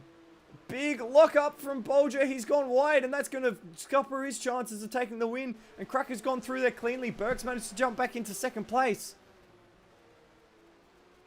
So it's all happening at the front of the field. And unless there's a mistake from Cracker, I don't see him losing from this position. With one corner left to go, it's the double apex right-hander. And he's made his way through, and he's going to take a dramatic finish in race 2 here tonight. Cracker takes victory and secures a double win for the evening. Burke in second place, winning Class B, an outstanding result for him. And Steve Bolger, just a mistake on the penultimate lap in traffic, enough for him to lose out. An important story in the Class B championship here, with Turbo coming through to take second place in Class B. And we'll wait to see whether or not whereabouts. That's Luke Joyner. He does well to complete the podium ahead of Matt Cecil. We saw Cam Rutledge come across the line as well. He is a lap down. He's finished behind the other Class C runners, and here's Will Devonish. So he's actually finished down in 7th, which is the equivalent to 5th in Class B. So not a great run for Devonish. And that is a dramatic swing in the points across the course of the night in Class B. We'll have to see the sums later in the week to see whether or not Turbo takes Class B lead. But that is a significant change in the tide in Class B. Glenn Miles comes home in 8th place, to take 3rd place in Class A. And Brian Walsh will be the last person across the line after the 3 Class C runners all were a lap down. In the end, it was Scott Morrell by the absolute skin of his teeth taking victory in the Porsche 906 for the evening ahead of Rhodey, with Cam Rutledge about 8 seconds behind. And we are just going to watch Brian Walsh make an absolute meal of crossing the line. Hello. And it looks like we've already got our winners in the in the chat room. So Brian crosses the line, and that is the end of the race. So we'll start from the top, and Cracker, a great night's work for you, but you made it hard for yourself in that second race. Tell us what happened. Oh yeah, just cut that last corner a little bit fine, and yeah, just got the wrong line, and obviously put me off and put me into a spin. So yeah, hard work trying to catch Bolger. But yeah, but you did in the end. He made a mistake in the second to last lap there, and then it was all on for young and old between yourself, Bolger, and Lachlan Burke. That was some cracking racing. it certainly was. Yeah, unfortunately, yeah, for Bolger, he made that mistake, and yeah, it brought us together, and yeah, just my a little bit less weight gave me the advantage there. So yeah, it was good. It was some tight racing. And it worked out well in the end. Now, that was a very important pair of results for you tonight, because it means that you extend your Class A championship lead. With only 2 rounds left now, how much are you focusing on the championship? How much do you think you have a chance in that championship? I think the chances there obviously go up with a bit of extra weight next round. So have to get used to that as well. That brings me a bit closer to Bolger in racing, I think. So yeah, it'll be interesting. Absolutely will, but it was a stellar performance from you tonight. You took the fastest lap in both races and the victory in both races. So well done, Cracker. Congratulations. And yeah, congratulations on an almost perfect night of racing. Cheers. Thanks, Floody. No problems. Awesome work from Cracker. And second place, equally awesome work across the 2 races tonight, Lachlan Burke. Lachlan, what an outstanding run from you tonight. Second place after a great battle in the first race of the evening in Class B, and then an overall second place with a Class B victory. And you almost stole it at the end from the 2 Class A runners. Yeah, at the end of race 2, I tried to get up there, but just the power down the straight let me down. But yeah, it was good 2 races actually. It was really fun being up there with the Class A guys, and then battling with Termo when we weren't up there with the Class A guys. It was really fun. Yeah, was it something about this track tonight that sort of clicked with you? Because you've shown pace that, not to say that you haven't shown pace at other rounds, but this seemed to be like a proper step up in your performance compared to where you've been across the season. I feel like it just took me a little bit too long to learn the cars and how much you can push them before they do ultimately lose it. And up until Imola last week, when we did at Imola, that was where I'm like, all right, I'm just gonna push the car to its limits and just tinker on the edge of basically crashing out. And you tinkered on the right side of that line tonight. An incredible pair of races for you. What was it like getting into the mix with Termo and the likes of Will Devonish? Do you feel like you've learnt a lot from tonight? You obviously performed quite well. Yeah, they made me make sure my defensive driving was in check, that's for sure. Yeah, that's a great way of putting it. Well done from you tonight, Lachlan. Congratulations on your pair of podiums and your race 2 victory in class. Thank you. And for Class C in that second race, it was Scott Morrell. Scott, running the 906 tonight, how did you find the Porsche? Just as trash as the other one. That's a bit mean. Either way, you guys look like you were having a lot of fun at the tail end of the group. I saw you guys waiting for each other and engaging in a quite willing battle at the end there. What was the plan for you guys tonight? Well, down in C class, we normally aim to have fun. When Cam decides not to cheat and cut corners. So we were just having a bit of fun out there, having a bit of race. I got a bit unlucky in race 1. Race 2, I got shafted again by Rhodey, hence why I just got more weight. Thanks, Rhodey. Well, you only just won at the line. I'm not sure if you saw the gap between you, but it was a grand, 200ths between the pair of you at the finish line. So you really worked each other hard at the end there. No, Rhodey put on his brakes. I got dogged. He dogged me.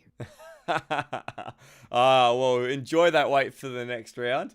But honestly, it looked like you guys were having an absolute whale of a time, which is the point, right? Which is why we do all this.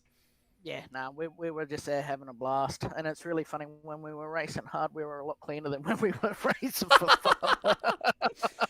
Yeah, no surprises there. Oh, well, congratulations on the extra weight you'll have to carry for next round. I'm sure you're thrilled. Thanks for nothing, Floody. Brilliant. Yeah, we can't wait to see you guys out next time at Mendig. And Mendig will be a sprint format round, so 2 25-minute races, a proper sprint format it will be. And that will be the penultimate round of the season. So championship pictures are starting to come into view properly now, and it's starting to become a really well-fought championship in a lot of the classes. So before we jump away, I want to thank the few people for tonight. Firstly, Will for hosting the server, Rhodey for his work in the mod, Brock also for putting the mod together. Finally, Nether for all the broadcast graphics, and you guys for watching, and those in the booth with me right now listening, and who will watch this back, and for you guys who race as well. If you want some more ASR action this week, we are commentating on the second round of the GT3 World Challenge, which will be at Estoril on Saturday night, a 70-minute race at Estoril.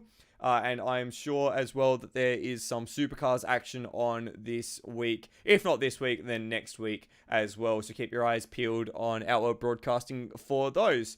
I've been Michael Zalavari. Thank you very much for joining us this evening. It's been a pleasure. We'll see you for TCAC Le Mans Retro next week at Mendig. Peace out!